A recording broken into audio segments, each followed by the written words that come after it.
Hello everyone, and welcome back to Mr. Sleepy Crime. I know many of you enjoy listening to these stories as you fall asleep. So before you drift off, I'd love for you to leave a comment letting me know where in the world you're tuning in from. And if you're enjoying the story, don't forget to like and subscribe. It really helps the channel grow. Before we begin, I want to acknowledge that this story involves real people and real tragedies. We tell these stories not for entertainment, but to remember the victims and perhaps help others recognize the warning signs that could prevent similar tragedies. For the best experience, feel free to lower the volume a little, just enough to let the story gently carry you off to sleep. Alright, please get comfortable, dim the lights, and let's dive into tonight's first story. Tonight I'm going to tell you about a case that changed a small Pennsylvania town forever. This is a story about innocence lost on what should have been one of the happiest nights of the year. It's a story that took 13 years to solve, and when the truth finally emerged, it revealed something darker than anyone could have imagined. So as we settle in, let me take you back to October 27, 1992, in Oil City, Pennsylvania. Oil City sits in the northwestern corner of Pennsylvania, nestled along the Allegheny River in Venango County.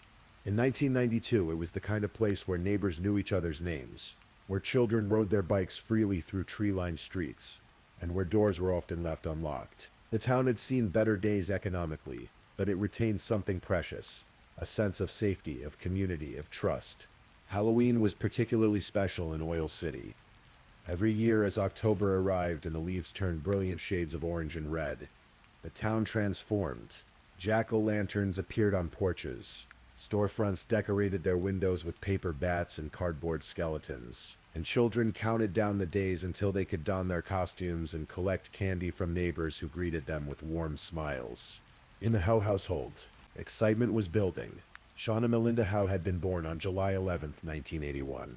She was 11 years old that autumn, a bright-eyed girl with dark hair and a shy smile that could light up a room. Those who knew Shauna described her as sweet-natured, perhaps a bit reserved, but always kind.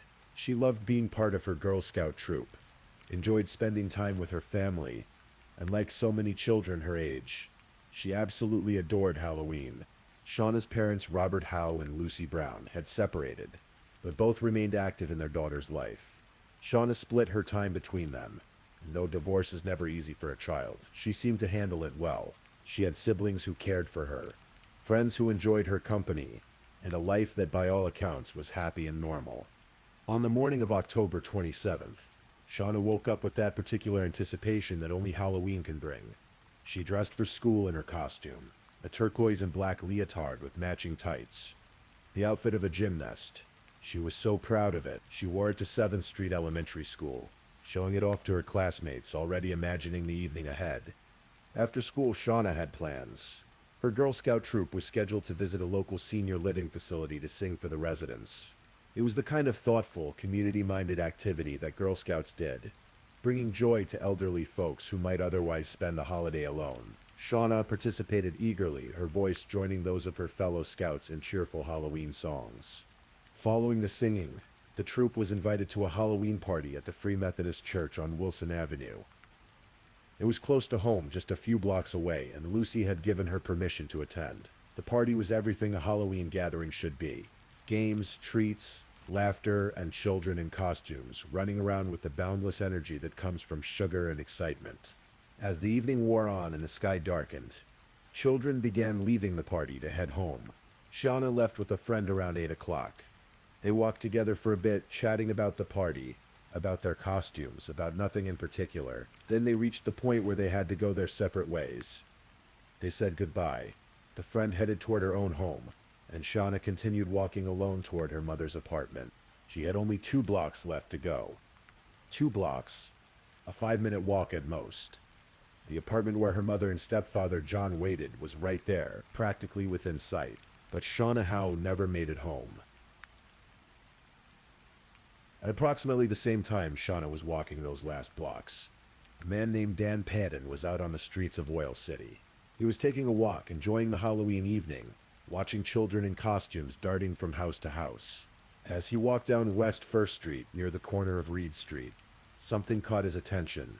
There was a young girl in a leotard, clearly walking home from some Halloween event. And behind her, following her with deliberate intent, was a man.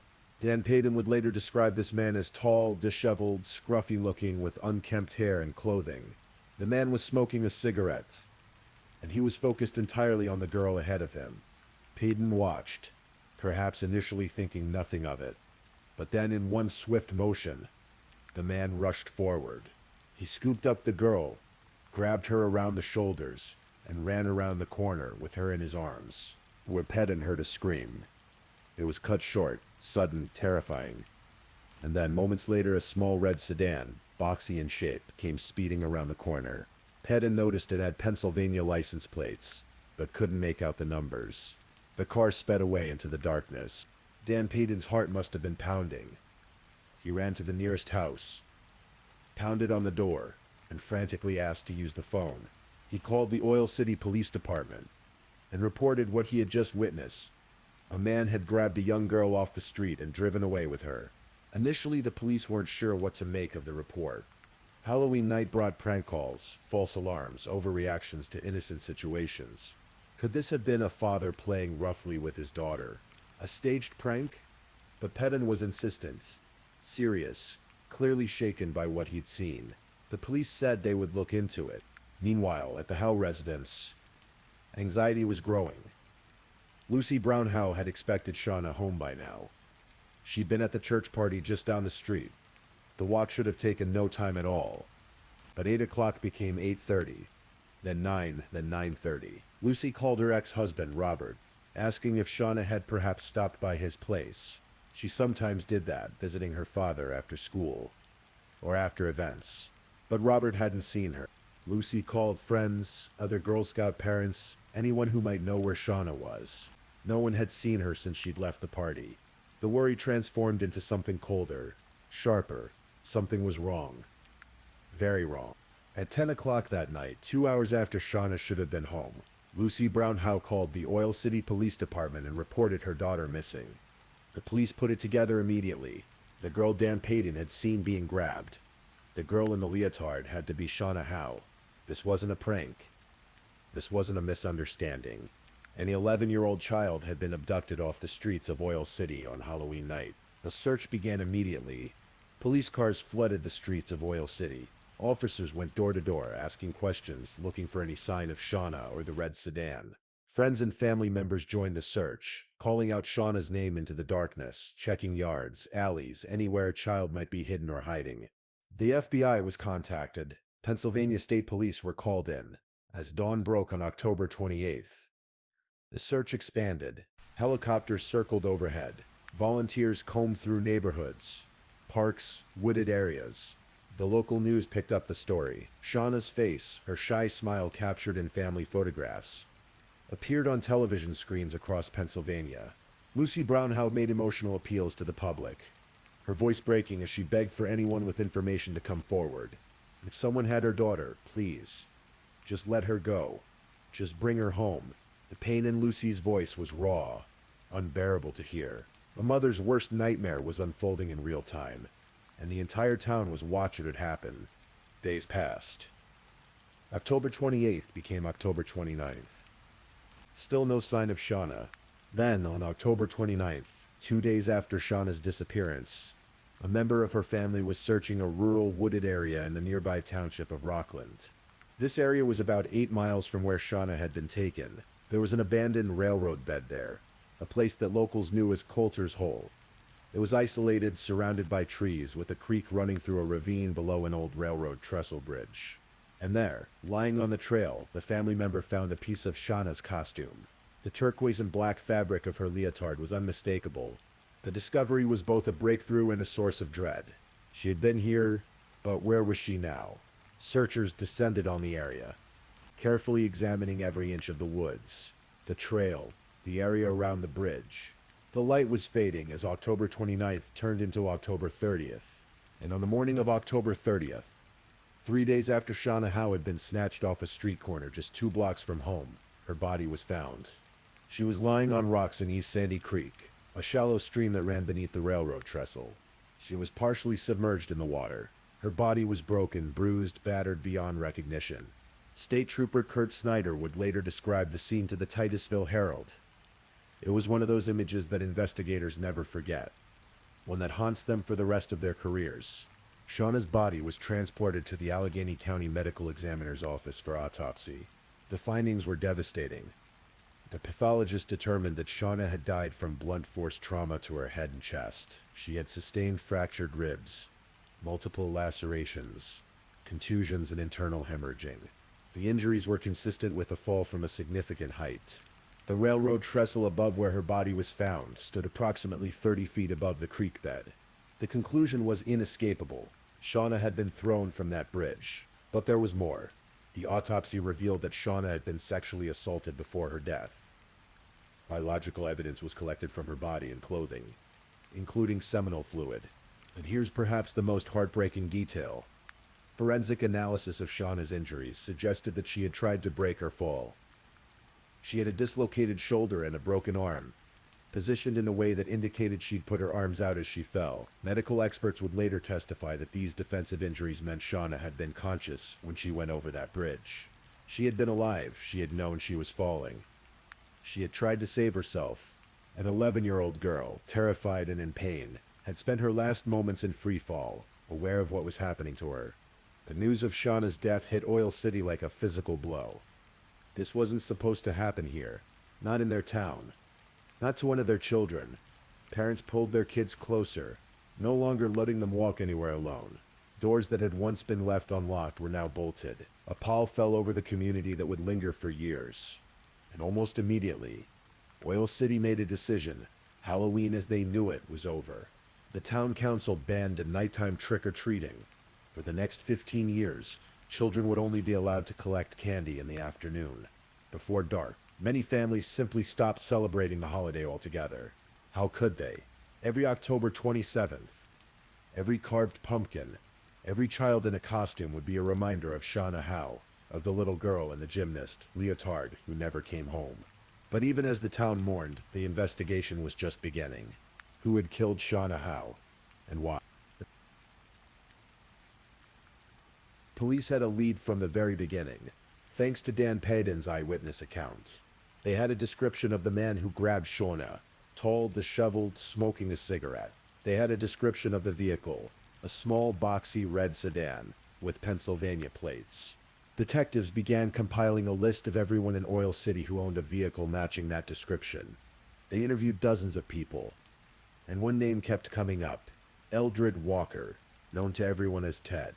Ted Walker was a familiar figure in Oil City. He'd grown up there, lived there his whole life. He'd worked at Walmart for a time. He had an 8th grade education, a wife who was now his ex-wife, and a son. People who knew Walker described him as odd, a bit of an outcast, someone who didn't quite fit in but wasn't necessarily considered dangerous. Walker owned a vehicle that matched the description Patton had given, and when police questioned him, his story didn't quite add up. He was evasive, nervous, contradictory. Detectives brought him in for formal questioning multiple times. They searched his home. They took DNA samples from him. The DNA was compared to the biological evidence recovered from Shauna's body, but it wasn't a match. Ted Walker's DNA did not match the semen found on Shauna Howe's leotard or in her mouth. Without the DNA match, and without any other concrete evidence tying Walker to the crime scene, prosecutors couldn't charge him. He was released. And for the investigators, that was a devastating blow. Their primary suspect had been eliminated. The case began to cool. Detectives continued following leads, interviewing people, chasing down tips that came in from across the region. A $15,000 reward was offered for information leading to an arrest. But as weeks turned into months, and months turned into years, nothing panned out. The DNA evidence sat in storage. In 1992, forensic DNA analysis was still relatively new. Limited in what it could do, the sample from Shauna's body had been carefully preserved, but without a match in any database. It was just evidence waiting for technology to catch up. Meanwhile, Oil City tried to move forward, though the wound never healed. Shauna's face remained on missing child posters, even though she wasn't missing anymore.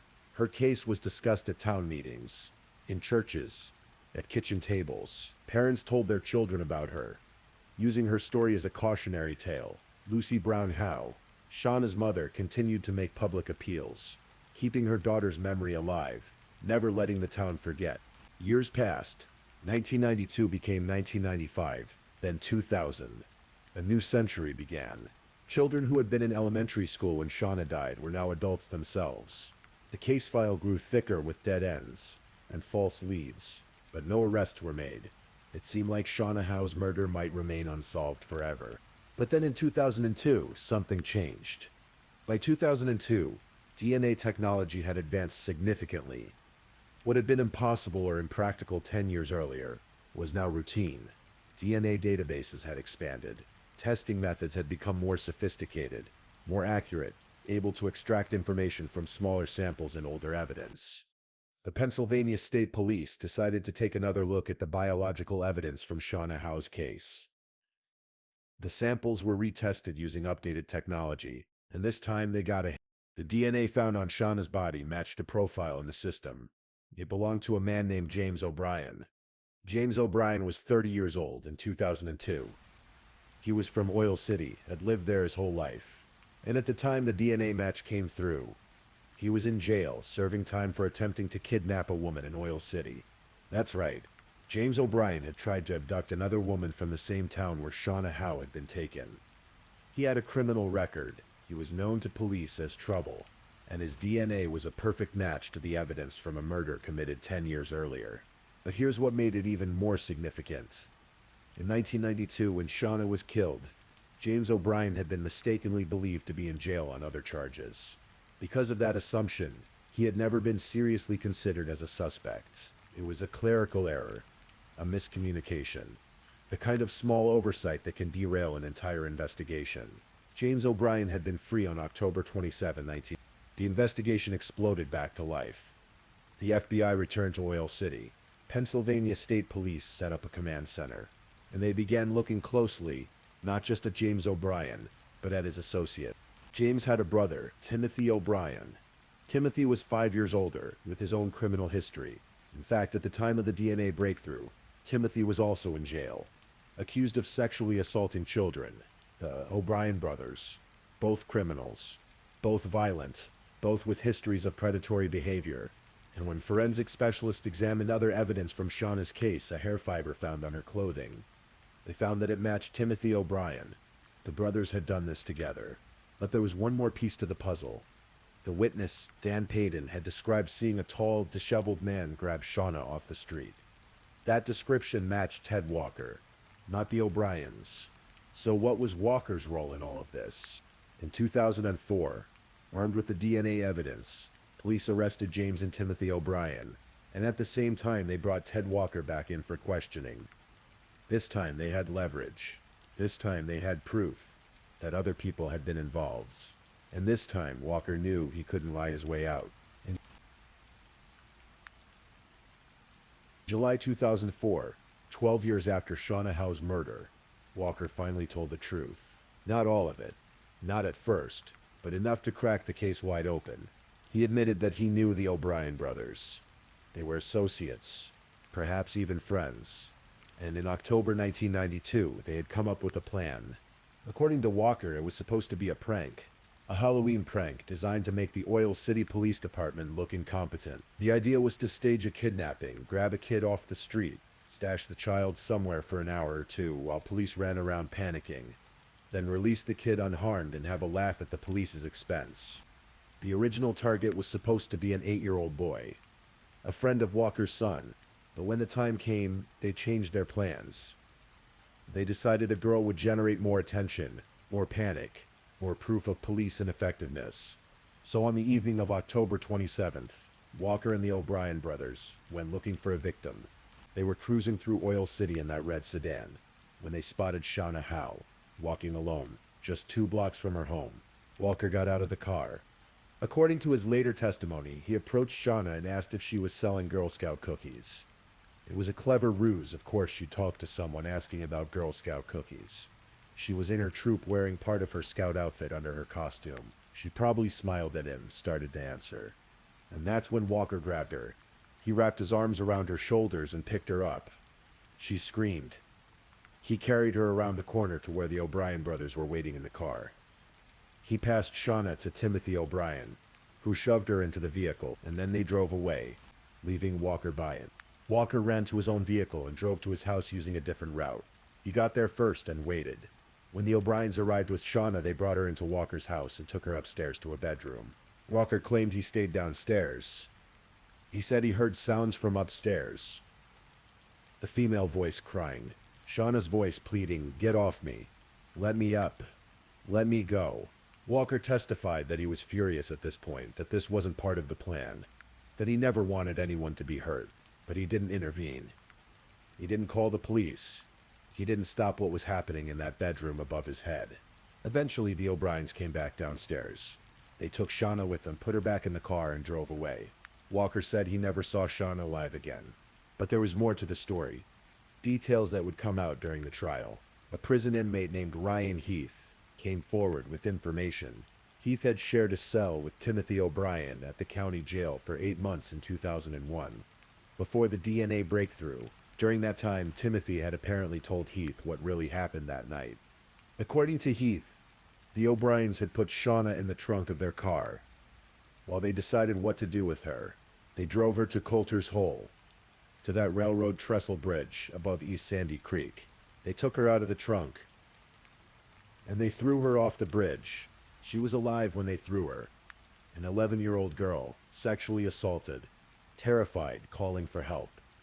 And they threw her off a 30-foot bridge into a rocky creek bed and left her there to die. In September 2005, Ted Walker accepted a plea bargain. In exchange for testifying against the O'Brien brothers, he would plead guilty to kidnapping and third-degree murder instead of facing more serious charges. His sentence, 20 to 40 years in prison.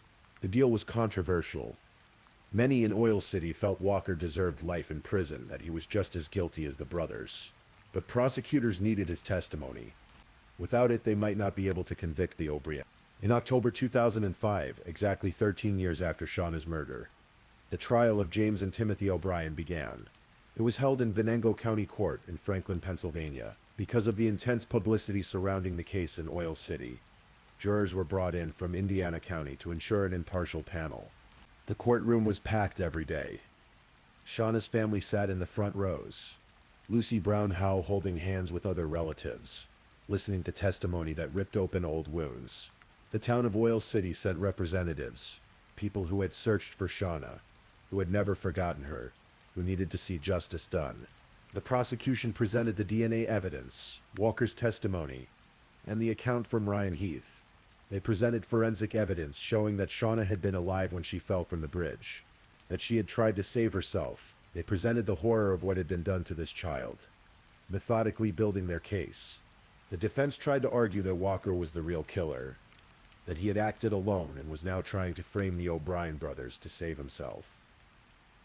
They pointed out inconsistencies in Walker's story, his history of lying to investigators, but the DNA evidence was damning. It was James O'Brien's DNA on Shauna's body.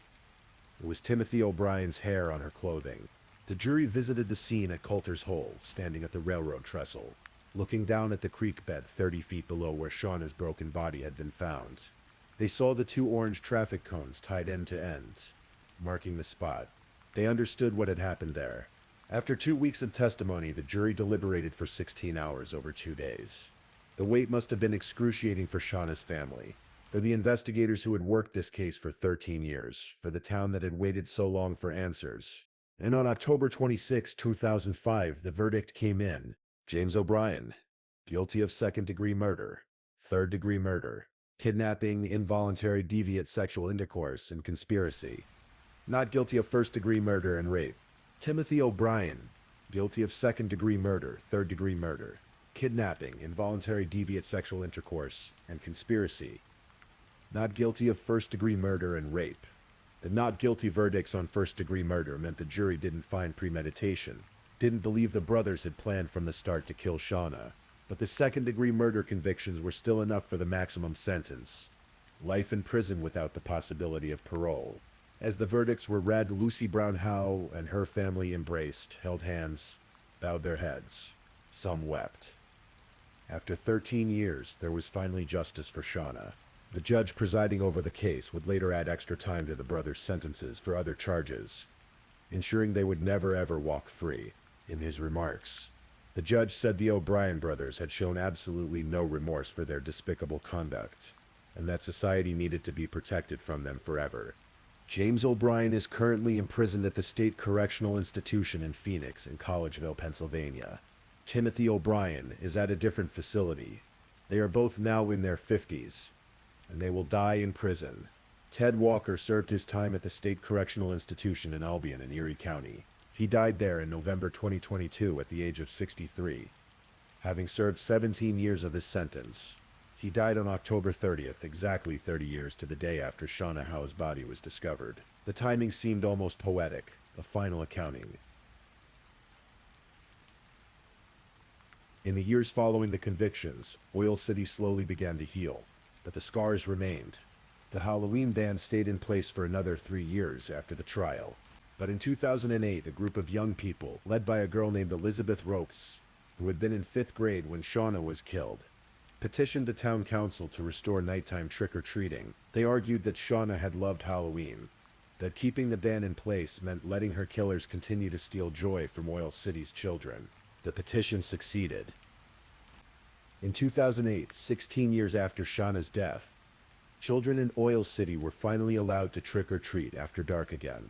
Though even now, the town restricts the hours, not allowing it to go past 8 o'clock. That was the time Shauna was taken. Lucy Brown Howe became an advocate for victims' rights.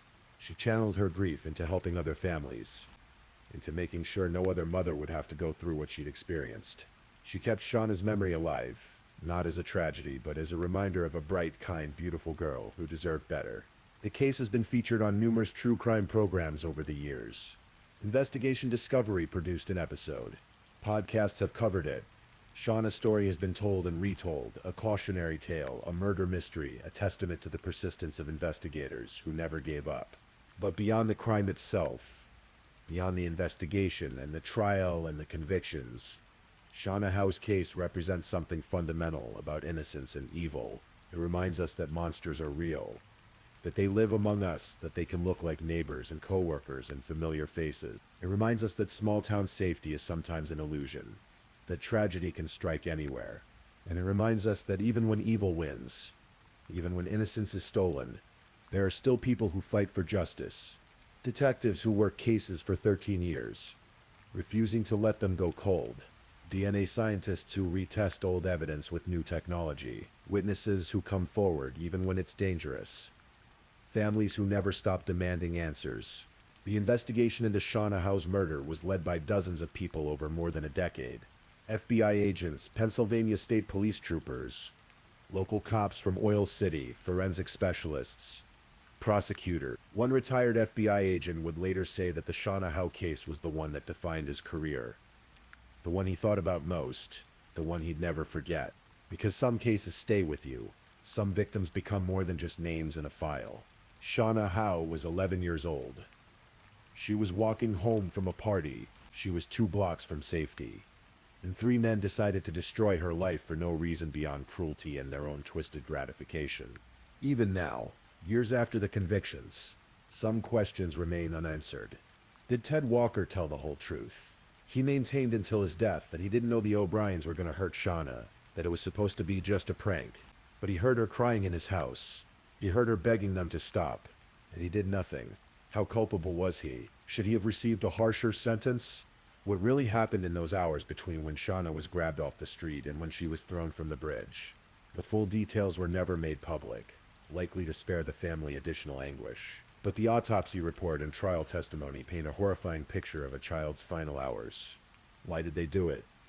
The prank explanation never quite made sense. Even if they'd initially intended just to grab someone as a Halloween joke, why did it escalate so catastrophically?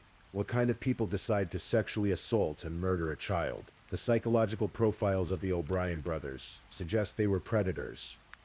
Men who'd already demonstrated violent tendencies, particularly toward vulnerable people. But the specific motivation for what they did to Shauna may never be fully understood. And perhaps the most haunting question, could it have been prevented? The DNA match that broke the case in 2002 relied on technology that didn't exist in 1992. But James O'Brien had a criminal record. Even then, Timothy O'Brien was known to police. If they'd been investigated more thoroughly at the time, if someone had connected the dots, could Shauna have been the last victim instead of one of many? These are the questions that keep investigators up at night. The what-ifs and maybes that haunt anyone who works cases involving children. Today, Shauna Howe would have been 43 years old. She would have graduated high school in 1999, college in 2003. She might have had a career, a family of her own, children who called her mom. She might have stayed in Pennsylvania, or moved away to explore the world. She might have done anything, been anyone, lived a full and happy life.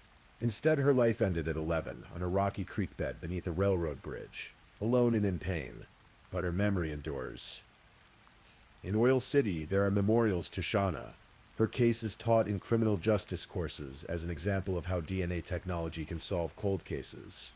Her story has prompted legislative changes in Pennsylvania regarding child safety and victim notification. And every October 27th, people in Oil City remember, they light candles. They visit the spot where she was taken. They think about the little girl in the gymnast costume who just wanted to walk home from a party. Lucy Brown Howe has said that while justice was served, nothing can fill the hole left in her heart. She would rather have her daughter than have the men who killed her behind bars. But since she can't have that, she takes comfort in knowing they'll never hurt another child. The case of Shauna Howe teaches us several things. It shows us the importance of preserving evidence, even when a case seems unsolvable. That DNA from 1992 sat in storage for a decade before technology caught up and identified the killers. Every piece of evidence matters. Every case deserves to be preserved. It shows us that witnesses are crucial. Tan Peden, the man who saw Shauna being grabbed, provided the description that eventually led to Ted Walker. Without his willingness to get involved, to call police, to report what he saw, the investigation might never have gotten off the ground. It shows us that time doesn't heal all wounds. The families of murder victims carry their grief forever. 13 years passed between Shauna's death and her killer's convictions. And every one of those years was agony for Lucy Brown Howe and her family. And it shows us that evil exists. It exists in small towns and big cities, in familiar faces and strangers, in people who seem normal and people who seem off. We want to believe that places like Oil City are safe, that children can walk 2 blocks home without fear. But the truth is more complex, more frightening.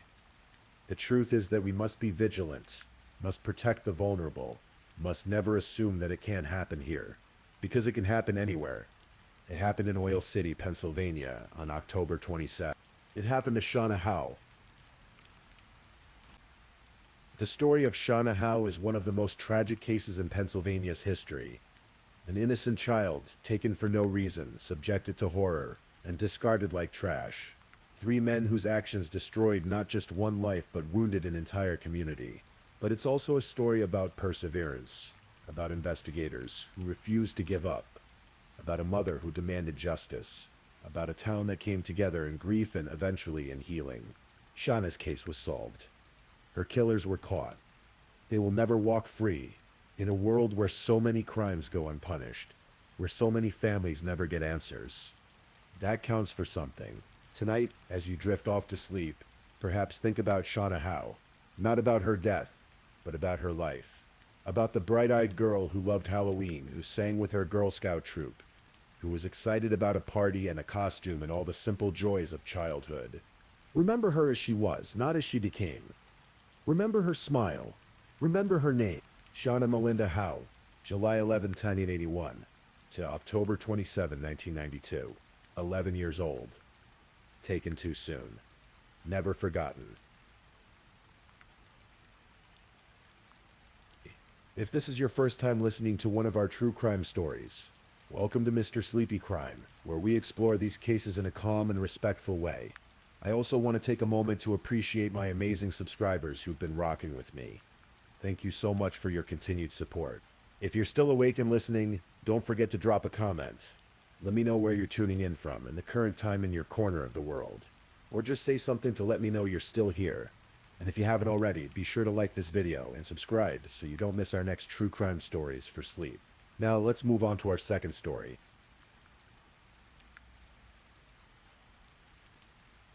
Story 2.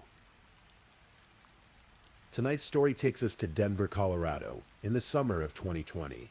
It's a tale that spans generations, connecting the horrors of America's most infamous murder case to a quiet apartment building on Oneida Street. This is the story of Ariana Wal, a single mother whose life was cut tragically short, carrying with it the weight of a dark family history that began over 50 years before. Let me take you back to September 26, 1979. The Sierra foothills of Northern California, on a street with the hopeful name of Easy Street in Penn Valley, a baby girl came into the world. Her name was Ariana Jean Wal, and she was born at home with the help of a local midwife named Penny Jean. Those who knew Ariana as a child remember her as happy and sweet, with a natural kindness that seemed to radiate from her. She attended the Mariposa School in Cedar Ridge, one of the original Waldorf schools in that community, where education focused on creativity and holistic development. The mountains, forests, and rivers of Northern California weren't just her backyard. They were woven into the fabric of who she was. Even years later, when she no longer lived there, her heart remained tethered to those Sierra foothills. She returned whenever she could, drawn to the county fairs, the festivals, rushing rivers, and the towering pines. Ariana's mother was Suzanne LaBerge, who had married Henry Wal in Los Angeles in November 1976. But behind this seemingly ordinary family life lay an extraordinary trauma. When Suzanne was just 21 years old, she had walked into her mother and stepfather's home and discovered a scene of unspeakable horror. On August 10, 1969, Suzanne found the bodies of her mother, Rosemary LaBianca, and stepfather, Lino LaBianca. They had been murdered the night before by members of the Manson family.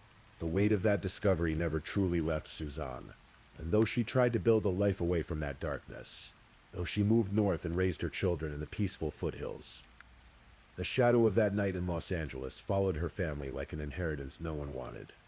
Ariana grew up and moved through her teenage years in Carpinteria, a small coastal town in Southern California.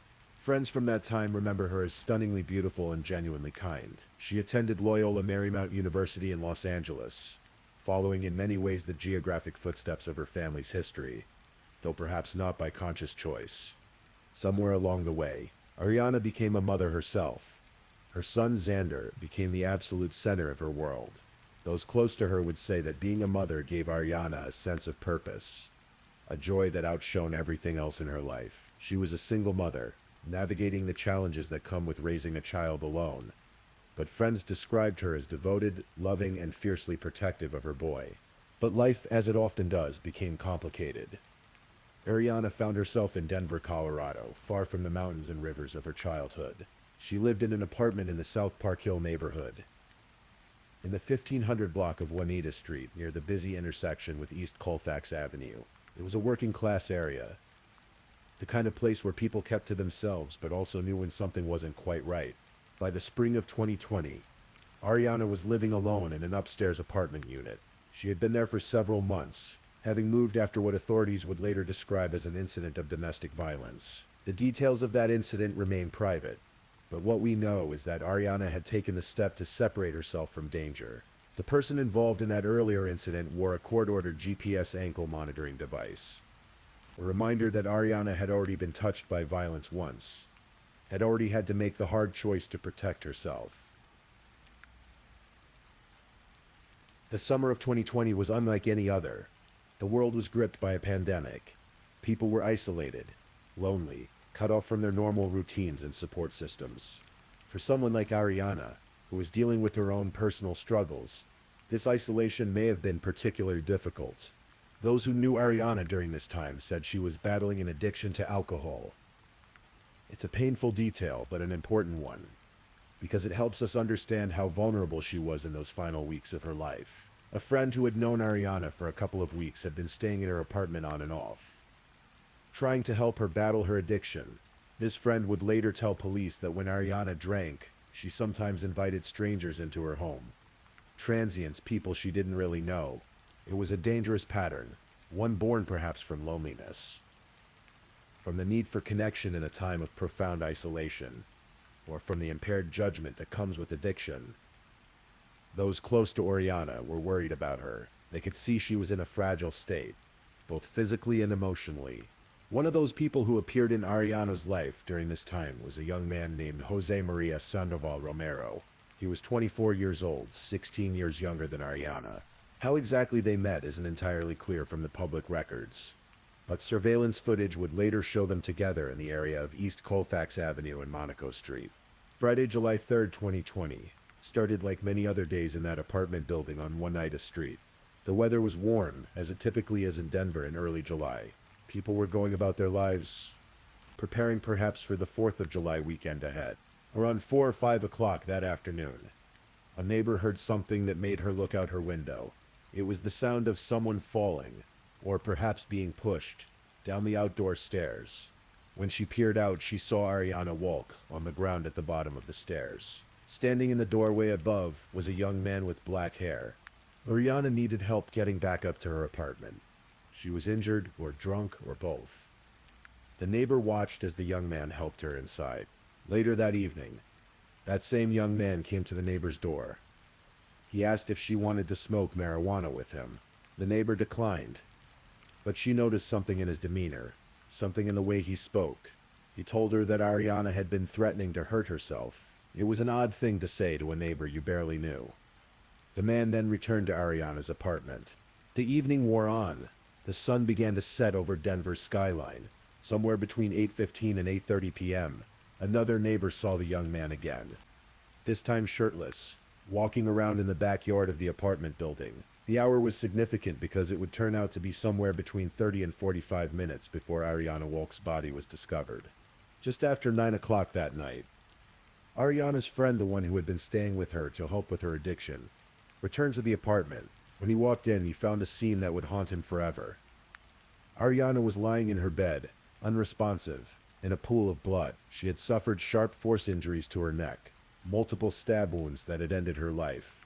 Her arms and hands bore defensive wounds, indicating she had tried to fight off her attacker.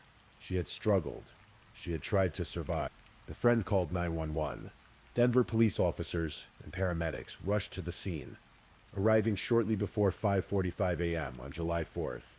Though the timestamp seems inconsistent with the timeline, suggesting perhaps the confusion of that terrible night. When first responders entered that apartment, they knew immediately that there was nothing they could do.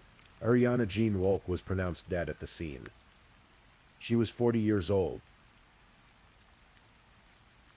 The Denver Police Department's homicide unit took over the case immediately. The medical examiner would later rule Ariana's death a homicide, though that was obvious from the moment investigators saw the scene. The question wasn't how she died, it was who had killed her. Investigators immediately looked at the ex-partner, the one involved in the earlier domestic violence incident, but his GPS ankle monitor provided him with an ironclad alibi. The data showed he hadn't been anywhere near Ariana's apartment that day. He had in fact met up with Ariana at a Walgreens earlier in the day, but then gone his separate way. Detectives turned their attention to the neighbors' descriptions of the young man, with black hair who had been seen with Ariana throughout the afternoon and evening. They began pulling surveillance footage from the area, hoping to identify this mysterious figure. The breakthrough came when they found video from the night of the murder. It showed Ariana Wal walking with a young man. He was holding something in his hand, a clear plastic cup containing what appeared to be pink liquid. It looked like it might be from Starbucks, or perhaps another coffee shop. Detectives canvassed the area around Ariana's apartment. In her front yard, they found that cup. It had been discarded carelessly, tossed aside perhaps in haste. The cup became the key piece of physical evidence in the case. Forensic technicians carefully collected the cup and processed it for fingerprints. When those fingerprints were run through the system, they got a hit.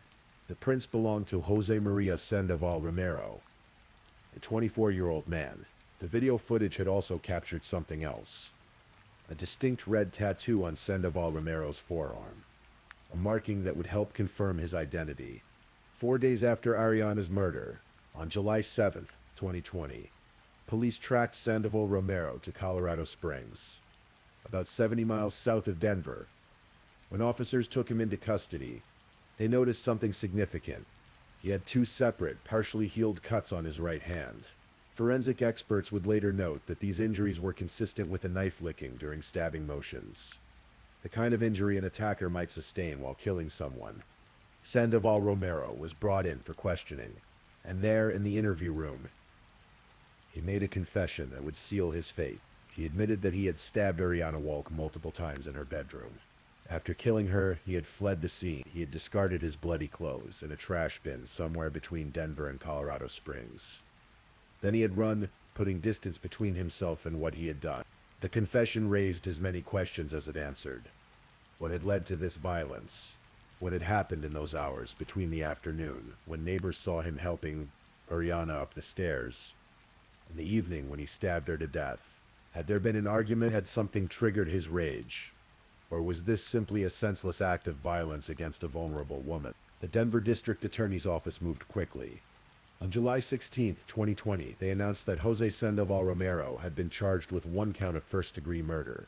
The charge carried the weight of premeditation, suggesting that prosecutors believed this wasn't a crime of passion or a sudden fight gone wrong, but rather a deliberate act. For months, Ariana Wal's murder was a local Denver crime story. It was tragic. Certainly a single mother stabbed to death in her home, leaving behind a young son, but it didn't make national headlines. Then, in December 2020, 5 months after Ariana's death, a British tabloid published a story that connected Ariana's murder to one of the most notorious crimes in American history. The connection sent shockwaves through the true crime community and brought Ariana's case to national attention. Ariana Wal, it turned out, was the granddaughter of Rosemary LaBianca, one of the victims of the Manson family murders. On August 9, 1969, members of Charles Manson's cults, specifically Patricia Krenwinkel, Leslie Van Houten, and Charles Tex Watson, broke into the Los Angeles home of Leno and Rosemary LaBianca. The LaBiancas had just returned from a trip. They had no idea that earlier that same night, other members of Manson's followers had murdered actress Sharon Tate and 4 others at a house on Cielo Drive. Manson himself entered the LaBianca home first and tied up the couple. Then he sent his followers in to complete the killing. Leno and Rosemary were separated. Rosemary taken to the master bedroom. Leno left in the living room. Both had pillowcases secured over their heads with lamp cords. What followed was a frenzy of violence. Leno LaBianca was stabbed multiple times, and the word war was carved into his abdomen. Rosemary fought desperately for her life, using the lamp still attached to the cord around her neck as a weapon. But she was overpowered. She was stabbed 41 or 42 times, many of the wounds inflicted after she was already dead. When it was over, the killers used the victim's blood to write messages on the walls.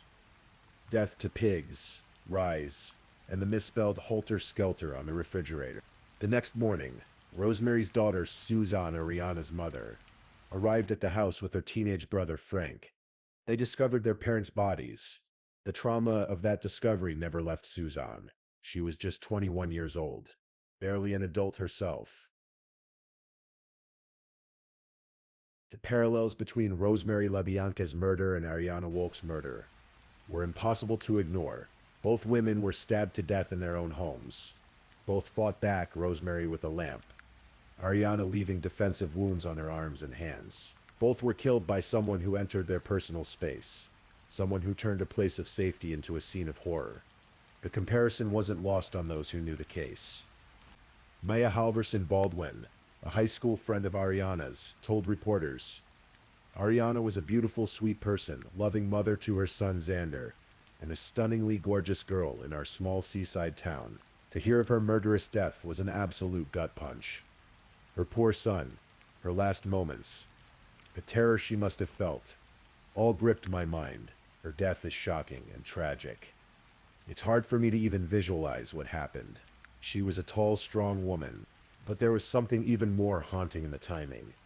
Just weeks before Ariana's murder made national headlines, California Governor Gavin Newsom had reversed parole for Leslie Van Houten, one of the killers who had participated in Rosemary LaBianca's murder. Van Houten had been 19 years old in 1969 when she helped stab Rosemary to death. She had been in prison for over 50 years and had been recommended for parole multiple times, only to have governors repeatedly deny her release. The news that Rosemary's granddaughter had been murdered, and in such a similar fashion, seemed to underscore the argument that the Manson family killers should never be released. The violence they had unleashed hadn't ended in 19... It had rippled forward through time, through generations, leaving broken families and traumatized survivors in its wake. Ariana's family was devastated. Her sister Rami set up a GoFundMe page to help bring Ariana's body back to California for burial. In the description, she painted a picture of the sister she had lost, born on Easy Street, delivered by a beloved midwife, raised in the Sierra foothills she never stopped loving. She was a very happy, sweet, kind, loving child, and gifted her family with many fond memories. Rami wrote, "The family wanted to bury Ariana at Purissima, a natural green burial preserve near Half Moon Bay. It was a place of beauty and peace, overlooking the Pacific Ocean, but bringing a body across state lines is complicated and expensive, especially under the circumstances of a murder investigation. The family reached out for help, and the community responded." Oriana's son, Xander, was brought from Colorado to California for his mother's burial and memorial. He was the joy of her life, the one thing that had given her purpose and hope. Now he would have to grow up without her, just as Oriana's mother had grown up with the knowledge of what had happened to her own mother. Another GoFundMe was set up specifically as a trust fund for Xander. The goal was to provide some financial security for a boy who had lost everything. His mother, his home, his sense of safety in the world. As of the court records available, Jose Sandoval Romero was scheduled for multiple court appearances, starting with his second advisement on July 17, 2020. The case moved through the legal system, though much of the proceedings remained sealed from public view as the investigation continued. The question everyone wanted answered was simply why. What had motivated a 24-year-old man to brutally murder a 40-year-old woman he had apparently just met? Was it drugs? Was it money? Was it simply the dark impulse of a violent person who saw an opportunity? Some speculated that Ariana's vulnerabilities, her addiction, her isolation, her pattern of inviting strangers into her home, had made her a target. Others wondered if there was some connection between Sandoval Romero and the earlier domestic violence incident, though investigators found no evidence of that. The truth, if Sandoval Romero knows it, remains largely unspoken. His confession was straightforward. He stabbed her. He ran. He tried to escape. But the why, the human motivation behind such violence, remained elusive. There's a temptation, when telling stories like this, to draw grand conclusions about fate and destiny, to suggest that Ariana was somehow doomed by her family history. But that would be both unfair and untrue. Ariana Wal was not her grandmother's murder. She was not defined by what happened in Los Angeles in 1969. She was a woman who loved the mountains and rivers of Northern California. She was a mother who adored her son. She was someone who struggled with addiction and made herself vulnerable in ways that ultimately cost her life. She was, in other words, fully human, flawed and trying and worthy of being remembered for who she actually was, not just for how she died or who her grandmother was. But the connection to the Manson murders does raise uncomfortable questions about the nature of trauma and how it moves through families. Suzanne LaBerge, Ariana's mother, spent her entire adult life carrying the weight of what she saw when she was 21 years old. She raised her children with that knowledge, that grief, and now she had lost a daughter to violence as well. The Manson family murders have always been about more than just the immediate victims. They represented a rupture in American consciousness, a moment when the illusion of safety and peace was shattered. The violence didn't end with those 2 nights in August 1969. It continued to echo, to reverberate, claiming new victims in ways both direct and indirect. Looking back at Ariana's murder, it's clear that there were multiple points where intervention might have changed the outcome. Ariana had already been the victim of domestic violence. She had a court order protecting her from one abuser, but that protection didn't extend to the other dangers in her life. Friends and neighbors knew she was struggling with addiction.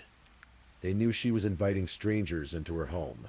But in a society that values independence and privacy, it's difficult to intervene in someone's life, even when you can see they're in danger. The healthcare system, the social services network, the community support structures, all of these either weren't available to Ariana or she wasn't able to access them effectively. And so she remained isolated, vulnerable in that apartment on Bonita Street, until Jose Sandoval Romero walked into her life and ended it. As we close this story, it's worth taking a moment to consider what we remember and why. Ariana Wal's murder garnered national attention primarily because of her connection to the Manson family murders. Without that connection, her death would have been just another local crime story, forgotten by everyone except those who loved her. But every murder leaves behind the same devastation. Every victim leaves behind people who loved them, who miss them, who have to figure out how to keep living in a world that suddenly makes no sense. Xander lost his mother. Suzanne lost her daughter. Ariana's sister lost a sibling. Her friends lost someone they cared about.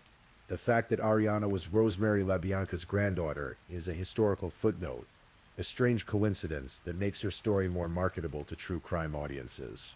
But it doesn't make her death any more tragic than the death of any other woman killed by violence. She deserves to be remembered for who she was, not just for who her grandmother was. So tonight, as you drift off to sleep, take a moment to think about Ariana Jean Wal. Born on Easy Street in Penn Valley, California, on September 26, 1979. A girl who loved festivals and rivers and mountains. A mother who adored her son. A woman who struggled and laughed and cried and lived until someone took that life away from her on a summer night in Denver. Rest in peace, Ariana, and may justice, whatever form it ultimately takes, bring some small measure of peace to those you left behind. Please, if you're still awake, drop a candle. I want to see who's still with me. Also, don't forget to tell me where you're listening from, the time in your corner of the world, and maybe share one thing you've learned from tonight's stories. Meanwhile, let's move on to our third story.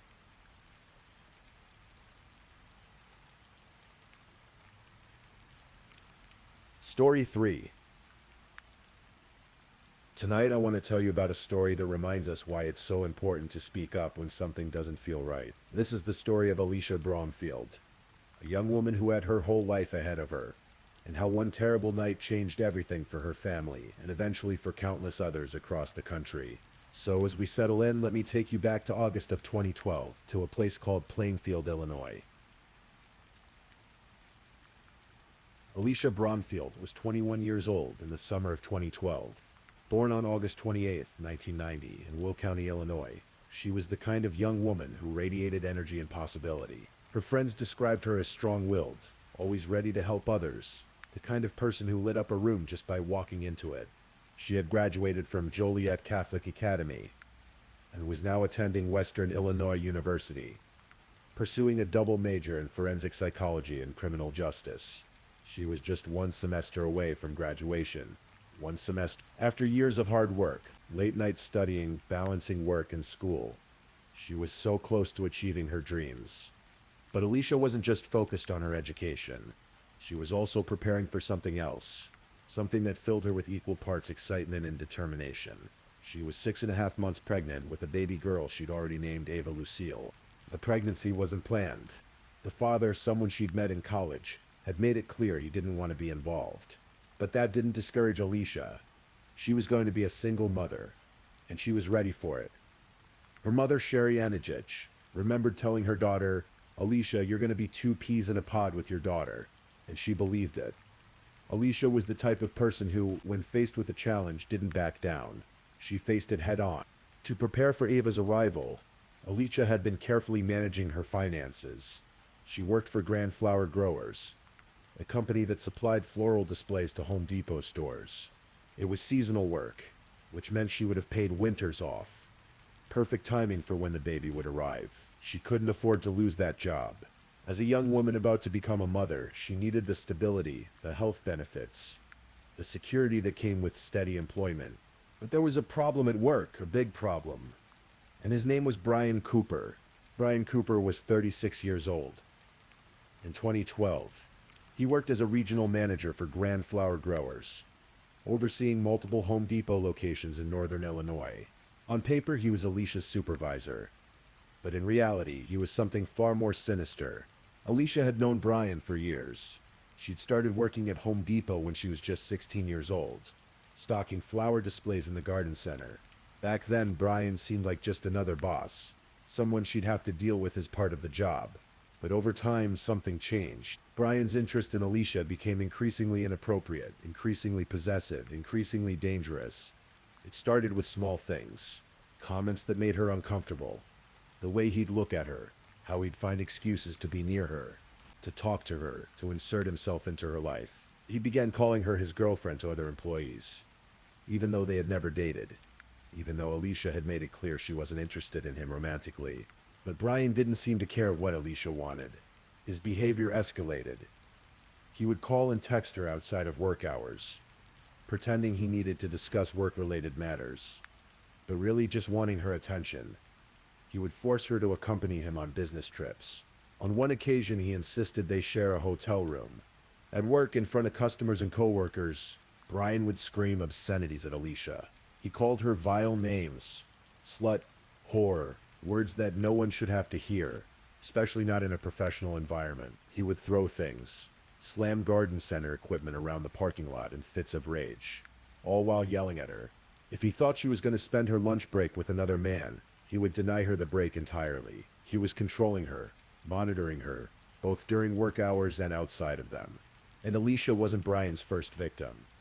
Before her, there had been Jessica, a recent high school graduate who had also worked in the garden center. Brian had fixated on Jessica first, introducing her as his girlfriend, making comments about his genitals, rubbing himself against her, forcing her to take road trips alone with him while he made sexual comments. Jessica had complained to her group leader, who admitted that other employees had also complained about Brian, and that even she felt uncomfortable working with him. But nothing substantial was done. Eventually, Jessica quit. She simply couldn't take it anymore. After Jessica left, Brian turned his full attention to Alicia. Alicia complained. She complained multiple times to managers and supervisors. She told them about Brian's behavior, about the verbal abuse, the intimidation, the way he made her feel unsafe. She specifically said she never wanted to be alone with him. The managers acknowledged they knew about his behavior. They knew. One of them even ordered Brian to attend anger management classes. But here's the thing. Brian never completed those classes, and nobody followed up to make sure he did. Nobody checked. Nobody enforced any real consequences. Brian was allowed to remain as Alicia's supervisor, continuing to wield power over her employment, over her livelihood, over the job she desperately needed as a soon-to-be single mother. This went on for 5 years. 5 years of escalating harassment, escalating control, escalating fear. And through it all, Alicia kept working, kept trying to finish school, kept preparing for her daughter's arrival. She was trapped between needing the job and being terrorized by the man who controlled whether or not she kept it. In the summer of 2012, Brian Cooper's sister was getting married. The wedding was planned for August 18th, a Saturday at a beautiful resort in Door County, Wisconsin.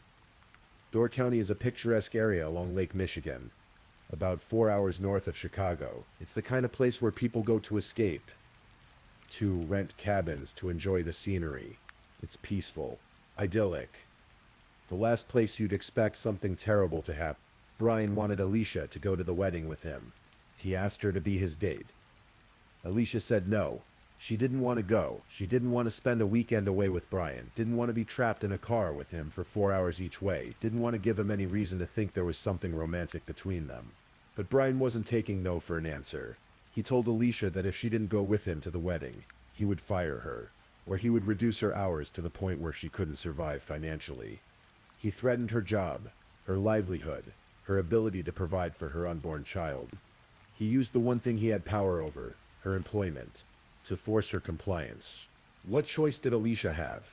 She was 7 months pregnant. What other employer would hire her in that condition? She needed this job. She needed the income, the health insurance, the paid winter leave that would come right when Ava was born. So despite every instinct telling her not to go, despite the fear she must have felt, Alicia agreed. On Wednesday, August 15th, Sherry Anachij watched as Brian Cooper drove away from their home with her daughter in the passenger seat. It was the last time Sherry would see Alicia alive. Years later, she would recall that moment, with the particular agony that comes from not knowing, from waving goodbye to someone you'll never see again, from the crushing weight of hindsight. Alicia and Brian made the 4-hour drive to Door County. Brian had booked them a room at the Sand Bay Beach Resort. Just one room. For both of them. Even though they weren't dating, even though Alicia had made it clear multiple times that she didn't want to be alone with him. The wedding took place on Saturday, August 18th. It was an outdoor ceremony, beautiful by all accounts. There are photographs from that day, photographs that would later be examined as evidence, analyzed by investigators, shown in court. In one of those photos, Alicia and Brian stand together among the wedding guests. Alicia is visibly pregnant, wearing a dress, managing a smile. Brian is beside her. To anyone looking at that photo without context, they might just see two people at a wedding, but knowing what happened next makes that image haunting. As the evening progressed, Brian drank. He drank a lot. Alcohol fueled his emotions, lowered what little inhibitions he might have had, amplified his obsession with Alicia. Witnesses at the wedding later testified about how much he'd had to drink, what his behavior was like, whether he seemed out of control or still aware of his actions. These details would become crucial later, for reasons that no one could have predicted. After the wedding reception ended, Brian and Alicia returned to their hotel room at the Sand Bay Beach Resort. It was late. Alicia was tired. She was 7 months pregnant. She'd spent the day at a wedding, standing, socializing, probably uncomfortable. She just wanted to sleep. They had separate beds in the room. Alicia went to hers, but Brian wasn't ready to let the night end. According to his later confession, he kept trying to make plans with Alicia for the next day. He wanted to watch a movie with her. He wanted to spend more time together. He was relentless, pushing, not accepting that Alicia just wanted rest. Finally, Alicia had enough. She told him in no uncertain terms that when they got back to Illinois, they would no longer be friends. She was done. Done with his obsession, done with his control, done pretending that any of this was normal or acceptable. She was drawing a line, setting a boundary that she should have been able to set years ago without fear of losing her job. Brian snapped. In his intoxicated state, facing rejection from the woman he'd been obsessed with for years, something broke. He later told investigators that he debated what to do, that he sat there in the dark thinking about it, deciding, and then he made his choice. He attacked Alicia as she lay in her bed. She fought. Of course she fought. She was fighting for her life, and for the life of her unborn daughter. As Brian strangled her, Alicia cried out, pleading with him, "Think of the baby. Think of the baby." But Brian didn't stop, and he dragged her from the bed onto the floor. He continued to strangle her, his hands or a cord wrapped around her neck, squeezing until she stopped moving, until she stopped breathing, until both Alicia and baby Ava were dead. And then, in an act of depravity that's difficult even to say aloud, Brian violated Alicia's body. He removed her clothing. He sexually assaulted her corpse. Later, when confessing to investigators, he said he'd wanted to see her naked, as if that somehow explained it, as if there was any explanation that could make sense of such horror. Afterward, Brian placed a pillow under Alicia's head and partially covered her body, a grotesque mockery of care after such violence. He would later claim he tried to kill himself after what he'd done. He said he attempted to drown himself in Lake Michigan, but couldn't go through with it. He slept in the bathtub that night. The next morning, Sunday, August 19th, Brian Cooper walked into a convenience store. His clothes were soaking wet. He approached the clerk and asked to use the phone. He needed to call 911. He said he had a murder to report. The call came through to 911 at around 10 in the morning. The operator answered, probably expecting a typical emergency, maybe a car accident, a medical issue, something normal for a Sunday morning in a resort town. Instead, Brian Cooper calmly told her he wanted to report a murder. The victim was Alicia Bramfield, his co-worker. He was calling from a gas station. The body was back at the Sand Bay Beach Resort, in their hotel room. The operator asked him the question you'd expect. Did he know who killed her? I did, Brian replied. He told the operator it was intentional, that he'd done it on purpose, but then he said something strange. I'm a good person besides what I did last night. Alicia's family is going to flip. Everyone is going to flip. Door County Sheriff's deputies arrived at the gas station within minutes. They found Brian there, still soaking wet, and arrested him. He didn't resist. He didn't try to run. He went with them to the police station and gave a full confession. He told them everything. How he'd strangled Alicia. How she'd begged him to think of the baby. How he'd continued until she was dead. How he'd sexually assaulted her body afterward. He provided details that only the killer would know.